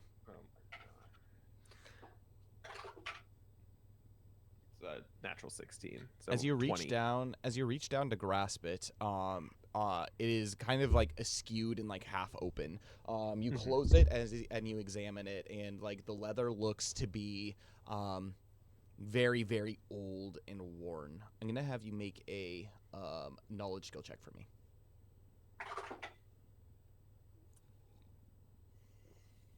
Knowledge. It's been a while since I've used knowledge. Let's see.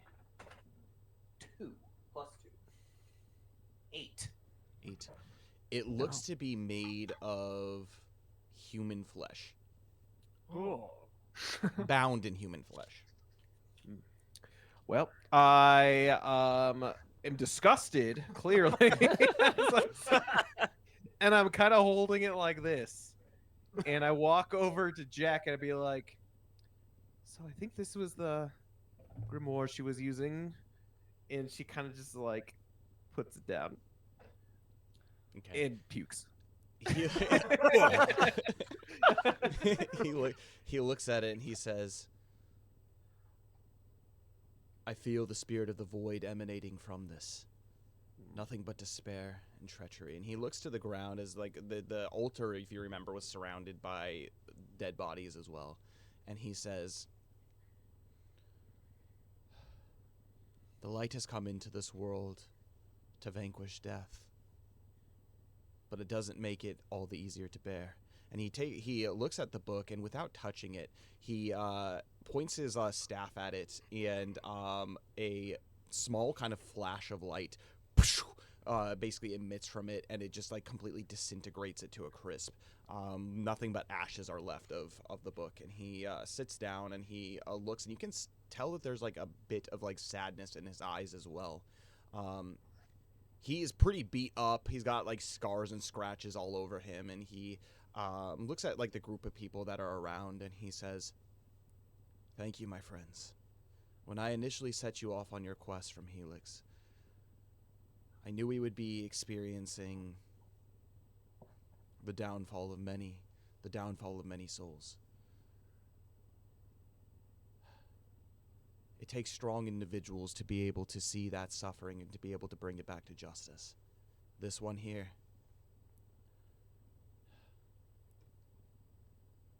she will repent.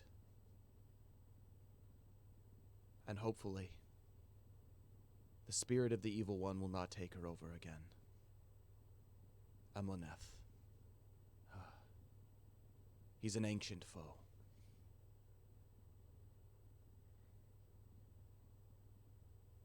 And he thinks to himself and he says,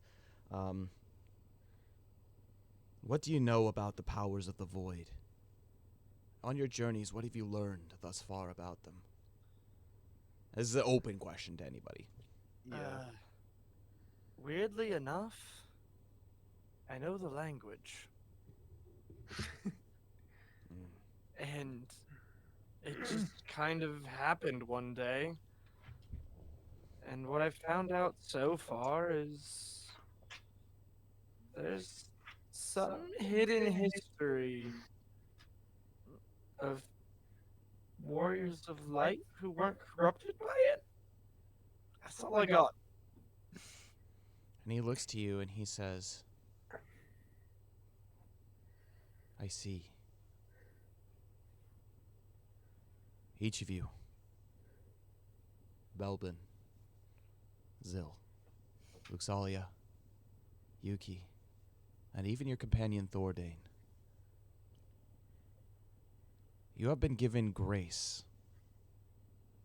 You have been blessed by my father.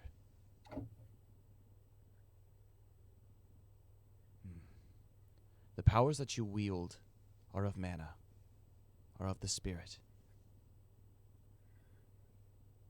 Each one of them has made a different impact on your hearts, on your soul. And I can see, while some of you walk in the light, there are those of you who do walk in darkness as well.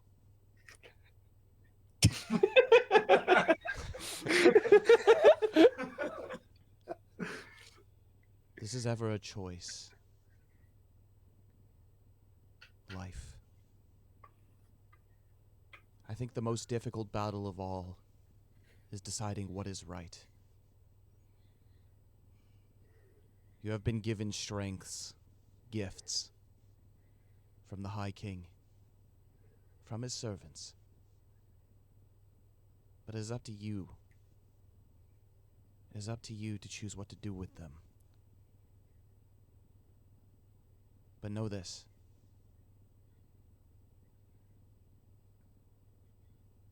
There are so many lives that dwell in your hands, in our hands. This is simply but one soul which we have saved.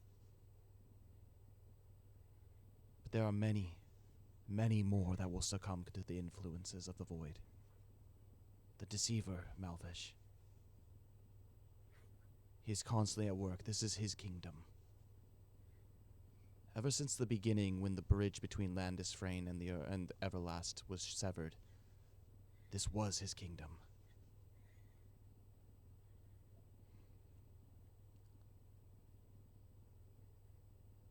And we have come to redeem it. I have come to redeem it. And he stands up and he walks down these steps to kind of the front of the altar, and he turns around.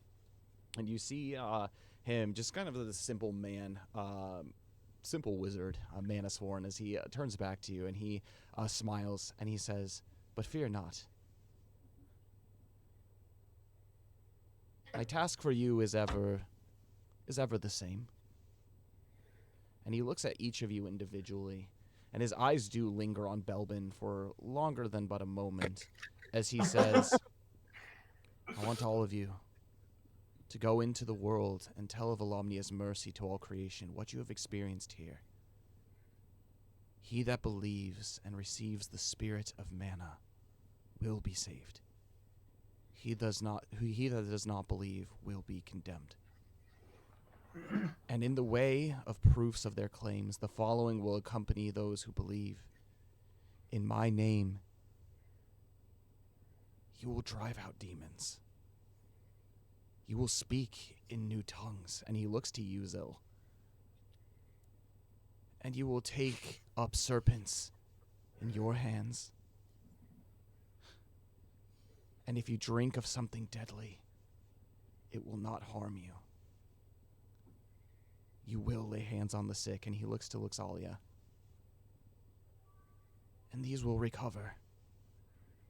And he looks to you, Yuki, and he says, you will instill peace in the hearts that are afraid. But you must remember this. Walk in the ways of mana, of Alomnia's spirit. It is a difficult road.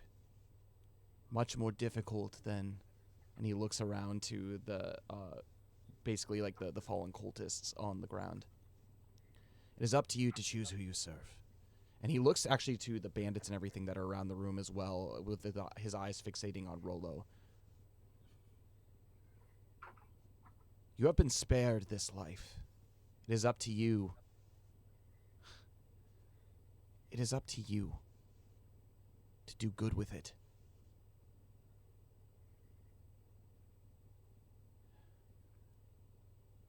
My work here has just begun.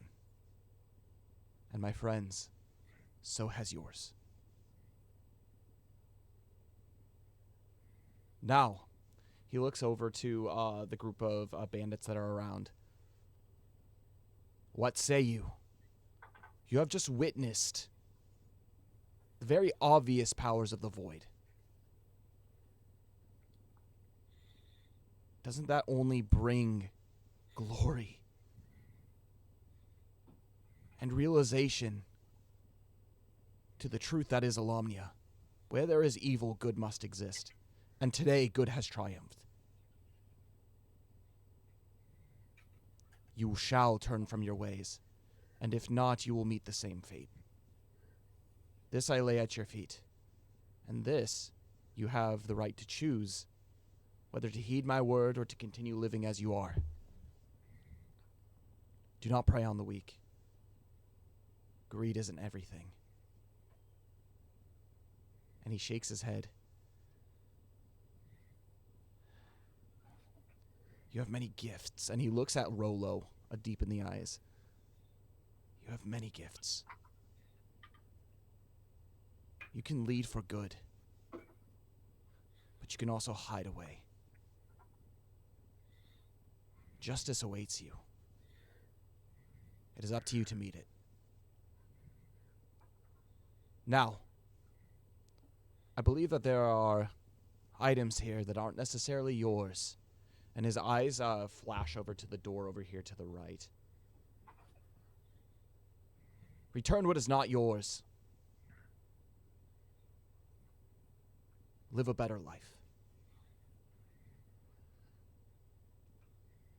And with that, Rollo, he looks and he kind of just like rubs his bald head. And he just goes,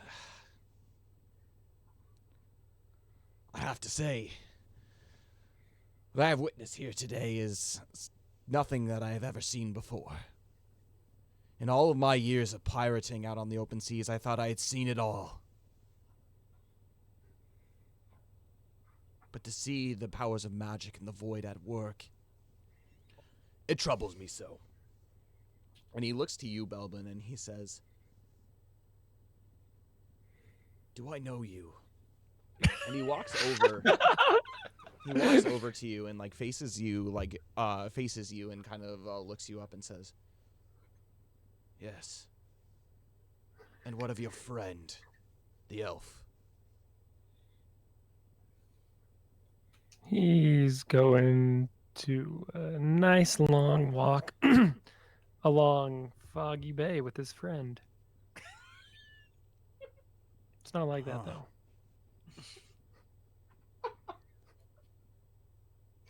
Follow me. Maybe it is. I don't know. I have to put it like that. He's going for a night stroll. Follow me. As he gestures you to come make your way over to the door over here to the east. He fumbles in his cloak and he pulls out a key and he opens and he unlocks it, and it's revealed to be a very familiar room, one that Zill and Yuki have encountered. And along the walls there are many very valuable items and artifacts. However, newly placed upon their places on the mantle are yours and Thordain's gear, all of it. And he says, and he takes and he says, "I knew you looked familiar.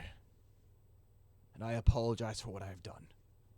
And he gives you your hand wraps back, and also your gear and your armor and like everything. And he picks up the sword, and he also gives it to you, Belbin, and he says, "Now this one." The demon sword. "This is a peculiar item. I've never seen something of the likes. It looks to have been forged back in the very first age. I'm only one for appraisal, not one for wielding it. But there's a strange power upon it. Be careful." How much would it appraise for? What do you say?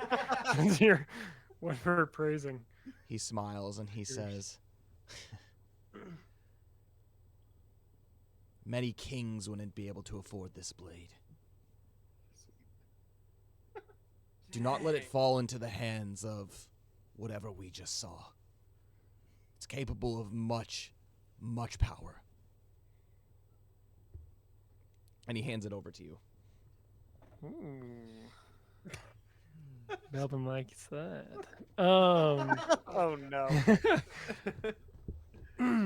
Before we go, Belbin wants to ask Rolo, whatever happened to all those other people that you drugged earlier this night? That was the same day. So, whatever happened to all those people? Are they the ones that are at the foot of the altar? Some of them. This was not my doing. I only was the strong arm to allow this to happen. And the two of you walk out back into the main area as he continues to explain. And he says, "A few weeks ago, I was approached by," and he points to the dead man that is basically at the foot of the one who transformed into the raven. Mm-hmm. "I was approached by this gentleman to say that he had a job for me, and that I was the only one in town that would allow that to be able to happen. And he said that he would be willing to pay more than my fair share to be able to have this. And that is until he brought word that there was a sorceress who had the power to be able to grant someone the power of life and death.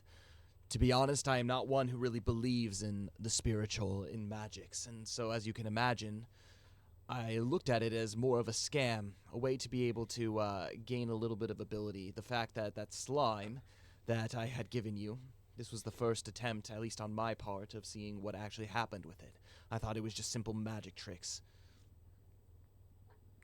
I made a lot of money under what these people could do, and in return, I would provide for them sacrifices. Don't get me wrong, I am not one for killing the innocent. But these people are not innocent. They live in their lives of luxury up in Hightown, where many in Lowtown suffer. They got what was coming to them. Or How did they die?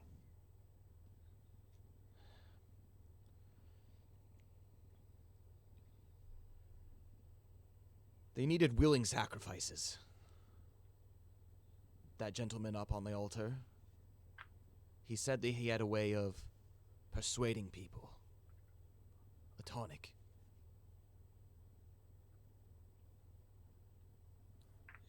They were willing once they drank. I didn't think it would come to this.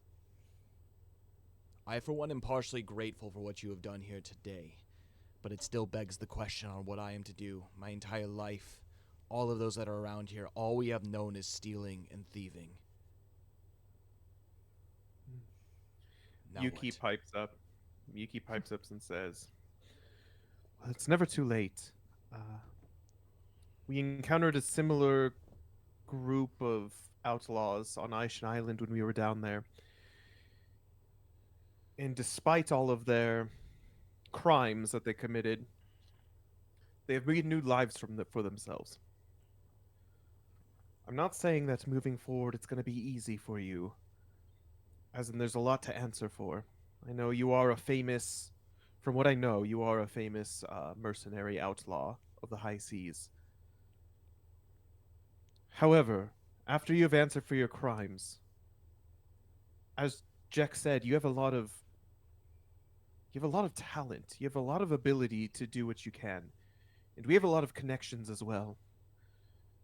It is clear that at this battle you helped us in the end, and I think that will go a long way in the end. In ultimately saving Folden Rock. You played a big part in it.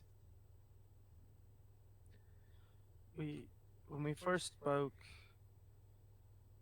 we mentioned that we're in search of Aldrich Monteblair.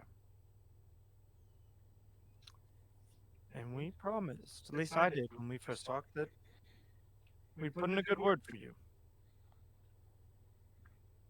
Was tempted to not do that when we saw your company at the auction, but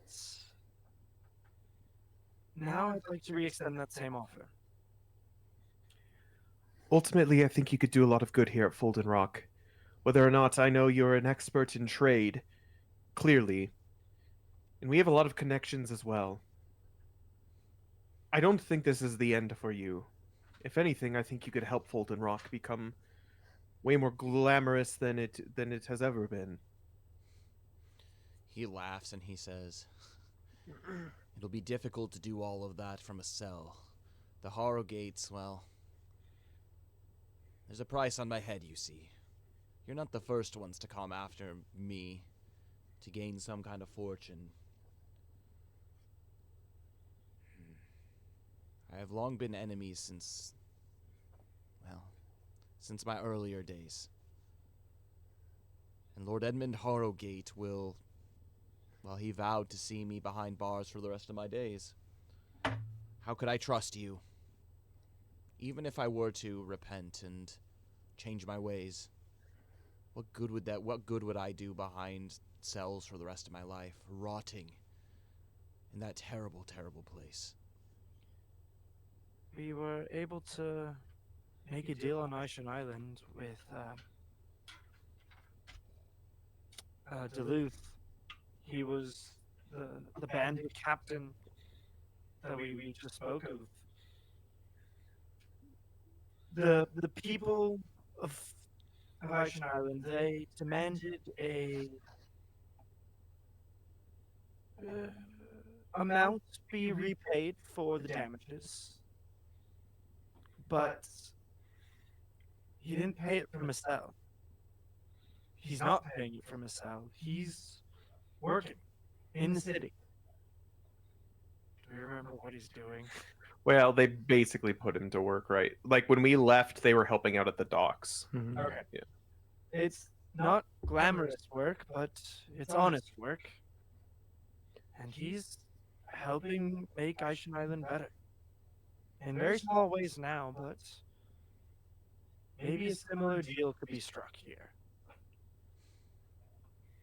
When you're clearly a man of more talent as well, I think you could make Folden Rock better than it is. I think the first thing you got to do is go talk to High Priest Godfrey, because you got a lot on you right now. So do you. Yeah, but this guy's helped with getting a lot of people dead and sacrificed for bad things. Belvin just does bad things. He looks to all of you and he says, I will take what you say into consideration, but that also begs the question. Why did you come to me in the first place? What brought you here? I didn't even know what these people were capable of. How did you know? Everyone that I've experienced have simply sought me out because the Adventurers Guild has a price on my head. Why did you seek me out? I mean, initially, because we thought with you we could get the Harrogate's attention, and that's who we need to talk to. But personally, I can't. We'll see what they'll say. But when we first spoke, I was on the path to become you. I had my little band of ragtag orphans that I took care of in Helix. Did things I'm not proud of. Maybe not to this level or this amount of wealth. We were still very poor. But these four here. 3. Thoradin's on the ship. No, he's going Gave for me a another romantic walk. on the boggy bay. With Beatrick. Give me another path. And also, how do we know what these were capable of? I think you've heard it mentioned Burbledao was dead. We told that to a lot of these cultists. We're the ones who killed him. You mentioned this before. I thought it was silly nonsense, but from what I've witnessed today, I deem it to be true. Your task is much more than I think I can comprehend myself. But I do see that what you are doing here is probably for the best. I'm going to have Zill. I'm going to have you make a influence skill check for me. Hey, While he's doing that, can Belvin go up to the altar and see what's still up there? Is a little... Yeah, make it a wisdom skill check for me. Don't you have a Me? thing? Or A Zill? blessing? Belvin. Influence skill check. Or not influence, wisdom skill check. use it. Seems important. 10. As you wander around the altar, you see that it looks to be there are many individuals here that are there's a total of 7 of them that have been, or no, not 7, 6 of them that have been basically spread out kind of like this around the altar. You have noticed, though, that Luxalia has gone around and has broken the connection between all of them and has put them in a more peaceful-looking position. The altar itself looks relatively clean, almost like there has been no sacrifices that have actually been made here before. But there is still the ooze that is in the bowl that is on the altar, if you remember. And it's no longer like freaking out. It's actually calm and at peace, but still kind of moving a little bit within the bowl. But other than that, there's not a whole lot. There was the book, but now that's basically been disintegrated. But it's pretty simple. Whatever was needed for this is either you've already seen or has been destroyed. Okay. Can I put the blob back into the jar and You do so. It's kind of take the jar back? interesting feeling, but you take it and you put it back into the jar, and it kind of just like climbs in and like almost as if it's like resting. It just like lays at the bottom. It's an octopus. Zill, what was your check? 10. 10. That's not bad. He looks to you and he says, Rolled a 4, and then I used hope and rolled a nat 1. he looks to you and he Rolo, and he says, so you said you've done this before with others. You have extended me a kindness even though I do not deserve it. I will go speak to the Harrogates on your behalf. Whatever happens to me happens to me. But I do not want to see what we had witnessed here extend beyond the walls of Fulden Rock, extend beyond that of my hideaway. There are many things that I fear, but nothing quite as terrifying as what I had witnessed today. That's our mission. And I do think it's a good idea if you, I know you're not necessarily a man of faith, but hopefully this encounter has changed that. It's clear, as you can see, that there is good and evil working in the world. I think it would behoove you, before you go to the Harrow Gates, at the very least, to talk to High Priest Godfrey. He's a very kind man. I think He's great. he will hold nothing against you for what you've done. Also, what are the odds we get a refund on the zoos? Since Zill won't ask.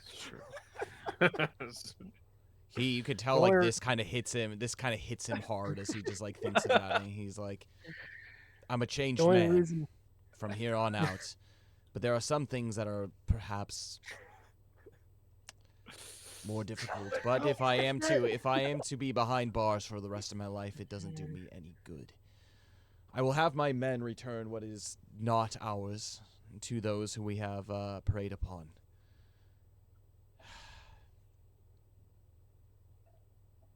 Return me the ooze, and I'll return to you the money that you had paid for this. Clearly, it did not do you any good. And quick question as well. Do you happen to have any extra pirate clothes? What for? Well, when we're on the high seas, we like to have themed nights for our guests. He rolls his eyes, and he's just like, we don't have anything authentic, unfortunately. We do have the table manners to scar a princess, though. he shakes his head and he says, "Can't help you out there. Oh, I will return what is not ours. What is ours, we will keep. We will keep the clothes on our backs. It seems you have done enough for us already here. That paying you back should be more than enough to be able to buy yourself some pirate's clothes if you want for your parties." well, at the very least, you can tell us where you acquired such garb, so that we can go get the real thing. And more importantly, where the ooze came from, too. Which is common, right? Have you ever fought slimes? They're pretty simple monsters to be able to defeat. When you kill them, this is what's left of them. It's not really sentient. It's more of a... I don't like to think about it. It's used for very little. Some say that they can be used in potion making, but that's not my area of expertise. I also think it begs to differ. Obviously, you're not the sole person involved in this activities. It obviously spreads wide throughout the island. I mean, there's definitely a couple people who are in charge of specific things. I think they also need to repent in a way. Is there any way that you can talk some sense into them? I'm thinking, and Yuki recalls basically Ricket up here chilling, as well as like the lady who has given him all the orders in Lowtown. Like, everyone needs to. Agnes. Yeah, Agnes. Vavasar. Agnes. Yeah, Agnes. And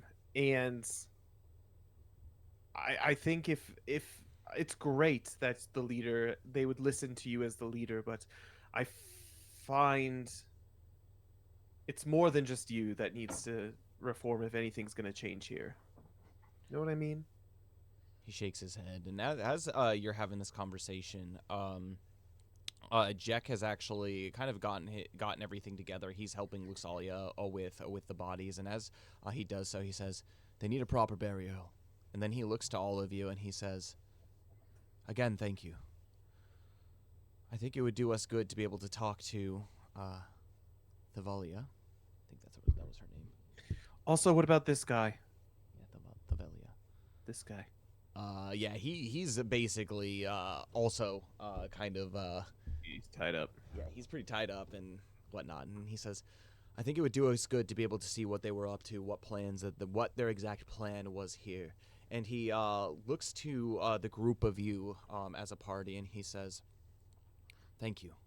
Thank you for everything that you've done. And if you need absolutely anything, I'll be in town for another day or two. Many souls have been saved here this day. And you, each of you, if you need anything, whether it's guidance or just someone to talk to, I'll be here. You can find me at the Adventurers Guild." And he looks specifically to you, Belbin, and he says, "When you have repented for what you've done, come and find me." You can walk at Foggy Bay with him. And with that, we are going to go ahead and end our session. Oh, what for a good today. session. Max, I'm going to have you go ahead and start talking. I really have to go to the bathroom. I'm listening, so if you want to go ahead. By the and way, start I like your shirt. It's very nice. Thanks. Yeah, Anyways, the old school Zill. I love it. I love it. I'm going to go use the restroom. You guys start discussing your thoughts on tonight's session, and then, yeah, cool. That was really interesting being thrown in the middle of a combat where I only kind of knew what was going on. You played it off really well, Yeah, it's though. good. The continuing to be get screwed over is It was also fun to try to relearn Luxalia on the fly. At one point, I knew what she did. It's okay, she's changing again. Okay. It's also funny because, like, with my my class change, like, I work so much differently than. I mean, I think we all kind of work fairly differently now. But it's like I reorganized my character sheet away from arts because I don't really have any. So I'm like, wait, how is Luxalia's character sheet even laid out? Which was real fun. But overall, it was a lot of fun. Terrifying. Zill got down to 36 HP. Oh, poor is you. Oh, woe 148. is you. How low have you gotten down to? Oh, I think I've been in the teens. Oh no, you were almost killed by mines the one time. Well, I mean, yeah, that time I guess I was unconscious, but like recently, I think I've been in the teens. Like that's just a lot of damage all at once, which was, yeah, definitely different. Yep. Good, because I mean that's my job, but I'm like, oh my. I was a little mad. There's some cool things I was hoping to do, but I kept getting Feared. feared and charged and can't roll anything. Because like there's a really cool one of my rune words. I can add my piety score to my defense value for a round. So especially when I was low on HP, I'm like, oh, I can do that. You become thick. There, I was another thing.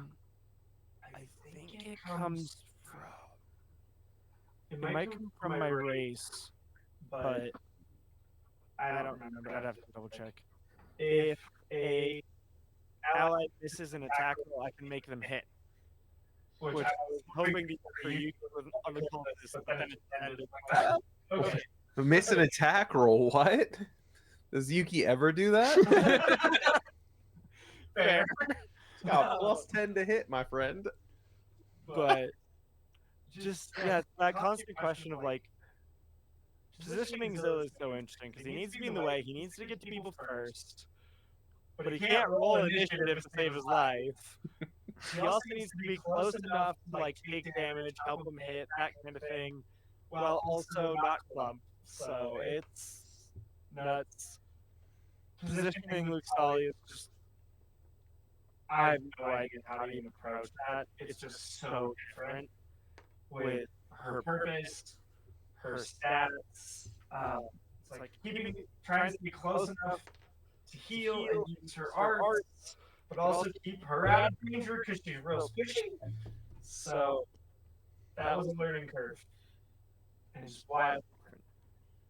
Outside of combat, it was really cool to see Rolo kind of come back around. And he's like, why are you so powerful? And Zill's like, I've been asking that question for months. I have no idea. I don't know. I was born this way. So it's kind of fun to maybe get a little bit closer. Like, okay, this isn't a normal thing. This is weird. We get that from Rolo. Jack offered a little bit of insight as well, and Zill almost asked Luke Sully, like, "Is he quoting from some book?" Because Zill had no idea what Jack was talking about. Yeah. But overall, it was really fun. Nice. Dane, your thoughts on today's session? Yeah, I don't know. I think it's been one of my favorite sessions. Kind of an aside. Recently, I got into a podcast series called The Exorcist Files, Oh no! and it's by what's his name? What's the Father Carlos Martins. Yeah, Carlos Martins. Have you listened to it at all? Yeah. Connor? It's like super good and super chilling in a good way. Like it shows like the power, like, oh my gosh, The glory power of of God. is more is more than anything. Like no matter how evil things get, it's amazing. But I was feeling that during this session too. Like how I always feel listening to those podcasts. I'm like, oh, Jack's such a G. He's so cool. I like Jack. He's Jack's cool. he's a Spicy cool G. guy. Luxalia may be able to do that one day. Who knows? We'll see. But no, it was really fun. I really enjoy combat. Obviously, Yuki took a lot of damage, but she also gave a lot of damage. So I guess she kind of did her job there. Um, as Max mentioned, I really liked seeing the reform from Rolo a bit, and like he seems to be taking it really seriously. Um, so we'll see how that moves forward. When you And I'm witness also, what you have seen, you know, I think there's a clear sign of light and darkness. Yeah. But I mean, I think there's some people too out there who are still like overlooking it. Like we see it every day in today's world. Like, in my opinion, very clear signs of light and darkness. Yet people seem to ignore it. Yeah, because it's uncomfortable. Everywhere you It's go. uncomfortable Yeah, to think about.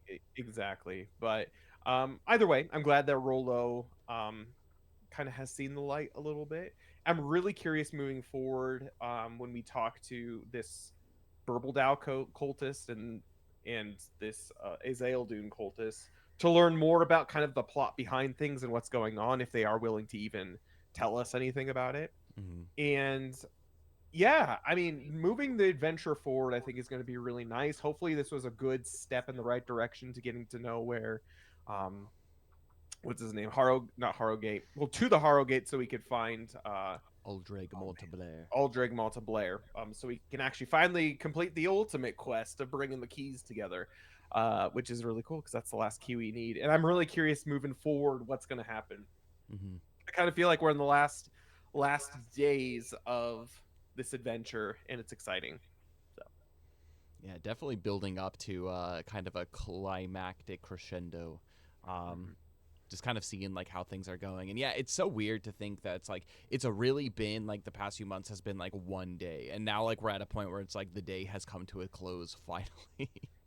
It's like it's been a long way coming, but yeah, it's been a we little still bit gotta crazy. talk to Fancy Pants down at the ship in the morning.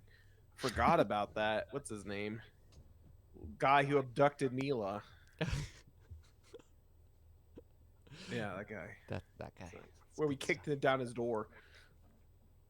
Nope. Good. Good stuff. Anyways, that's what I have to say. Connor, your thoughts on today's session? Yeah, no, I liked it. Yeah, the combat session's always fun. This has been a long one, so that's good.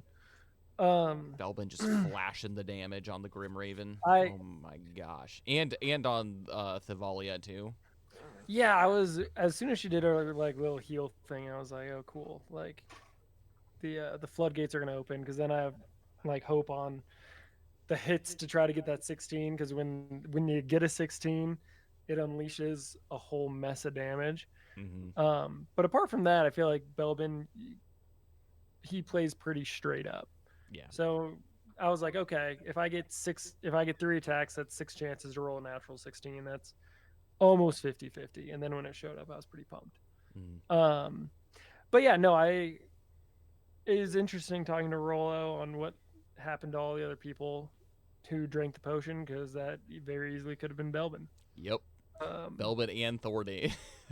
Yeah, I mean Thoradin was never in as much damage because he was a little wiser with his actions. But Setting traps, stunning people. yeah, and just Doing all not the good drinking it things. right off What the if bat. we had never caught up with you guys, and then we showed up to this thing and we saw Dead Belbin and Thordane on the ground? Time to get a new character. Hey, it's a possibility.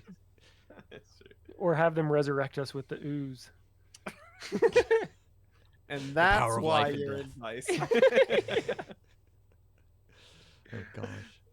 Yeah. No, but I thought it was a good session. We're gonna have to find some healing before we do anything else. I think because it sounds we all took kind of a beating. How long of a nap do we need to take?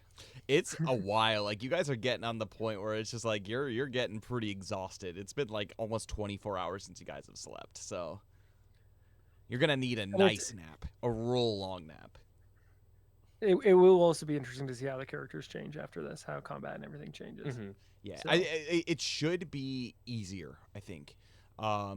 Basically, like just to put just right out there, the way that physical attackers are going to be kind of changed a little bit is there are attack combos, and so like you with your normal weapon attacks, if you like land weapon attacks, you can use basically different skills to be able to do combos to do extra effects, extra damage, that kind of stuff.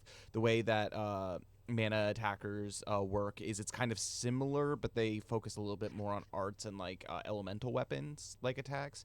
And then for defenders, there's a new enmity system and the way that enmity is working, and it's more just like along the lines of like when like your attacks land for certain things, when certain things like they just like generate enmity, and essentially what that means is if they have enmity, it's a -4 on all of their hit rolls to like anything if they want to do like attack anyone. So it's like it's pretty nice, but like now instead of like wasting like there's like area like effect ones like I think for like the rune or the with the rune lord class with like the champion, like some of those are like involved in like your calls and like things like that, and so that should be really cool. I'm excited to see like how you guys function with that. And then honestly the ones that really haven't changed that much is like the support. Like they have like heal, they have like arts, and like just they don't have as many attacks, and so some of the things that they can do, like for example like the scholar, they have like for example like words of exorcism that they can like use on like creatures and like do like damage and that kind of stuff. But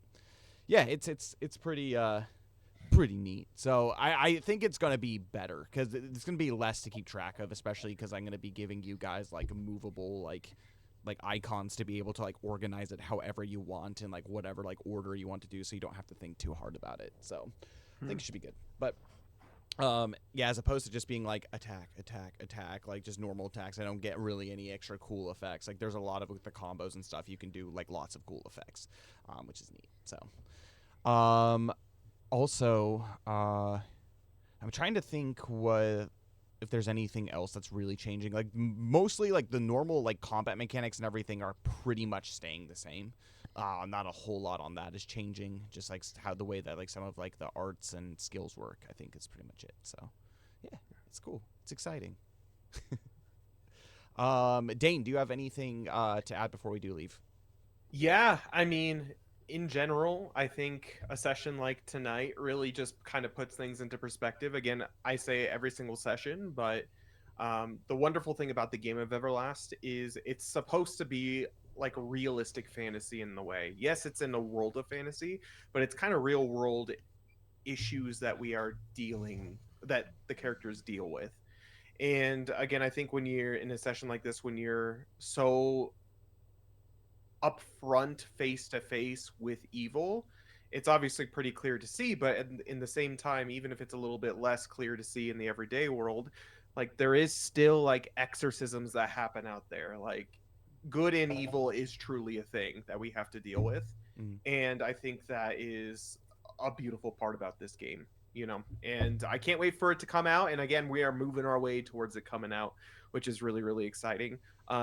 As far as like being able to support the game, go ahead, Kyle. One thing before you go into the spiel, I am really curious to see too. Like there were like a few kind of important things that happened during this episode actually that are kind of subtle to pick up on. So if you guys ever do feel like you want to go back and rewatch it, there's some there's a couple unique things that like happened during this session that you might want to Can I ponder. ask one?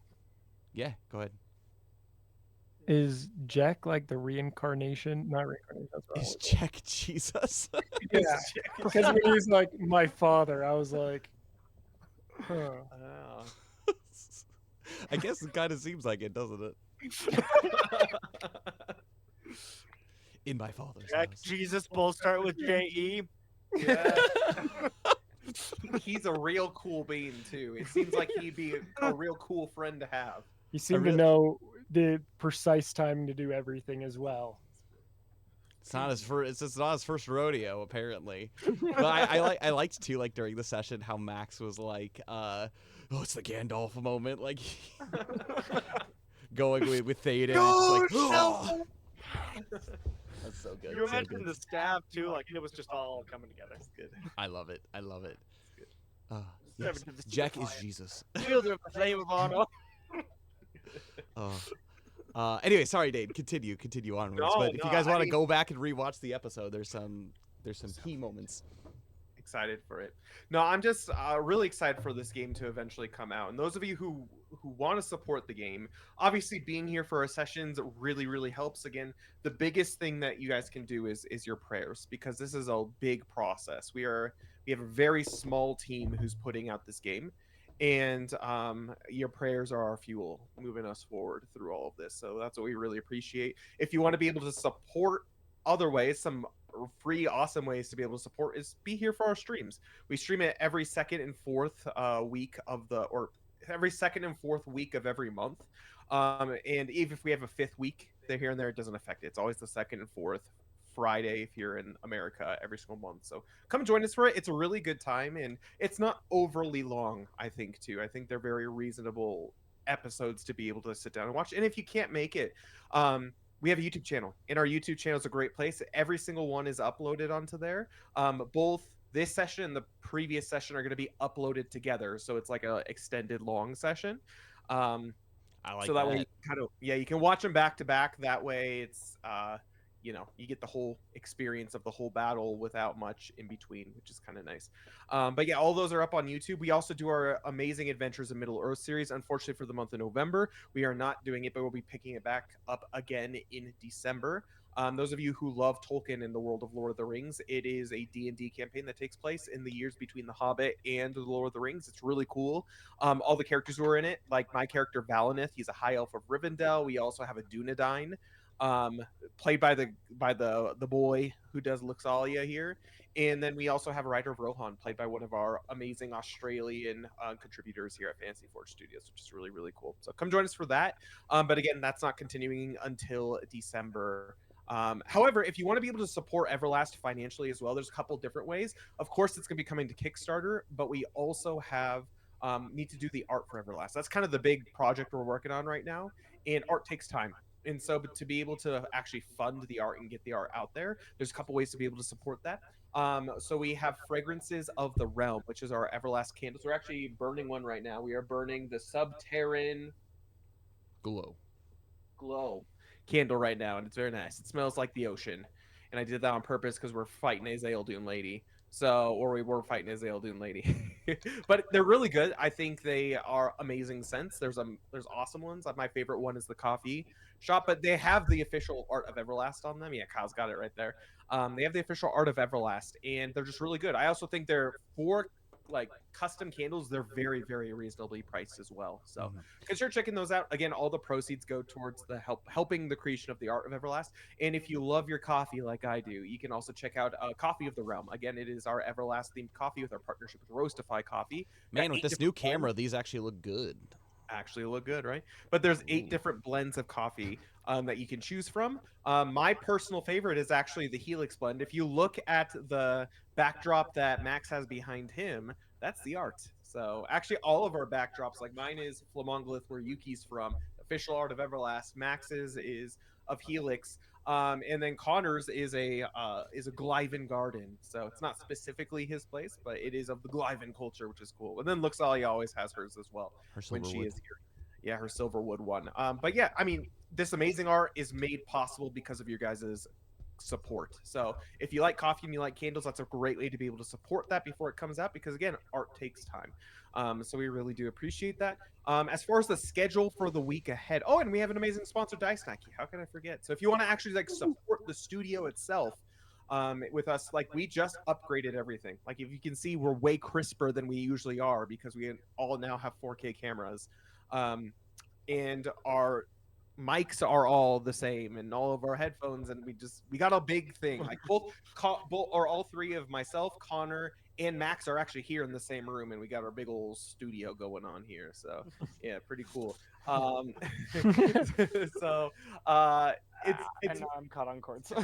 it's pretty cool though. So we've been all of your guys' kindness and support is going towards actually upgrading our quality here at Fantasy Forge Studios as well. And Kyle's going to be getting some upgrades here soon. They just take a while to come through, and Cole as well. So My he'll be camera getting has been upgraded, so it has been upgraded. The camera has been upgraded. I'm a happy guy about that. So we really do appreciate it. Again, Dice Snacky is a good way to do that. It's a Japanese sweets and luxury treats company based in Tokyo, Japan. Feel free to go check them out. If you do decide to purchase from them, make sure to mention that Forge sent you. That's how we get the credit for that. There's like a little box that you can fill out and make a little comment. Just make sure to say Forge sent me. And then you can also like mention your Twitch username, because once we hit a referral limit, we actually give away a free box on the channel, which is really cool. We've given one away to an amazing follower, and they really, really enjoyed it. But it's a great way to be able to experience Japanese, like true Japanese sweets culture without having to travel to Japan. And again, free international shipping, which is really, really cool. As far as the schedule for the week ahead goes, we actually have some pretty exciting news. So on Sunday, it's a one-off until Cole's back to being more full-time.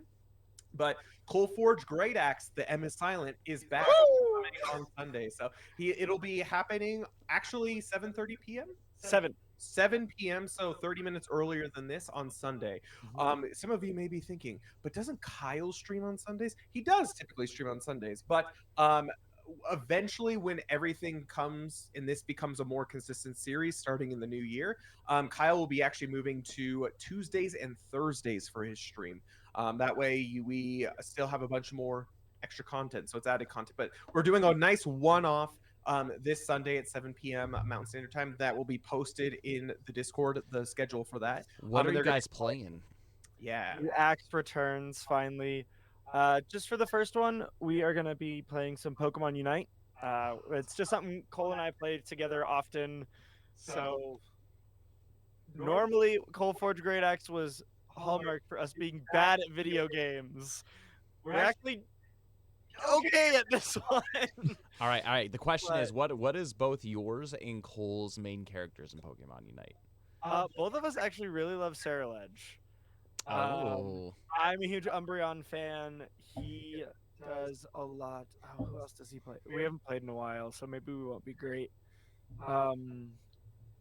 He does Gardevoir. Big Gardevoir fan. what about Zorora? Is he still good? Because that's who I played when the game first came out. I have no idea. Nobody uses him, so I he's played not about good. once, like a month, when Cole texted me like, "Want to play?" I'm like, yes. But it's gonna be a fun one-off return, and we're still okay. It's also gonna be an attempt of streaming from 2 different parts of the country, but we're still trying to gather ideas for other games to play. So if you guys want to see something that we can feasibly play from opposite ends of a country, we'd love to hear it and try it out. Just a good 2-player game that we can play together. So we're gonna start with one we know and we know that works. We do have a game recommendation and feedback section in the Discord, so feel free if you do have any suggestions to put those there. So feel free to do that. But yeah, join them for that. That's really exciting. Again, it's just going to be a one-off for now until the new year, unless they can figure out any other time between then and then, which is difficult. But We both have very weirdly busy schedules that don't line up very often. so when that does happen, we'll let you know, obviously. But Kyle will be streaming next week on Tuesday and Thursday. Kyle, are you still continuing to Final play Fantasy 12 Zodiac Age? Probably we're getting close to finishing it, so probably within, if not this week, by the end of next week or 2 weeks from now, we'll be done with Final Fantasy 12, and then we'll be moving on to a new game. I'm still like percolating. I'm thinking probably the Final Fantasy 7 remake. We're going to be starting that series, so getting all the Final Fantasy games out of the way. So. I like that. I haven't played the remake myself, so I'm really excited to see that. So come join him for that. Cole, I don't know his schedule for next week. I don't believe he's going to be streaming during the week. Um, I'm actually going out to visit him for Thanksgiving and everything out there, so we may be a little bit too busy to have him stream. So you may just be seeing Cold Forge Great Axe at the beginning, and then Kyle's 2 streams during the actual week itself. But aside from that, pretty chill week. We don't have Everlast until the next week, which is nice, which is the week before Thanksgiving here in the States. So again, as always, guys, we really do appreciate you stopping by and hanging out with us. Again, we can't do any of this without you guys and your prayers. So we really do appreciate it. Speaking of which, let's go ahead and close us off with group prayer all together. In the name of the Father, and the Son, and the Holy Spirit. Amen. O Jesus, my Savior and Redeemer, Son of the living God, behold, we kneel before you and offer you our reparation. We would make amends for all the blasphemies uttered against your holy name, for all the injuries done to you in the Blessed Sacrament, for all the irreverence shown towards your Immaculate Virgin Mother, for all the slanders spoken against your spouse, the Holy Catholic Church. O Jesus, who has said, if you ask the Father anything in my name, he will give it to you. We pray and beseech you for all our brethren who are in danger of sin. Shield them from every temptation to fall away from the true faith. Save those who are even now standing on the brink of the abyss. To all of them, give light and knowledge of the truth, courage and strength for the conflict with evil, perseverance in faith and active charity. For this do we pray, most merciful Jesus, in your name, unto God the Father, with whom you live and reign in the unity of the Holy Spirit, world without end. Amen.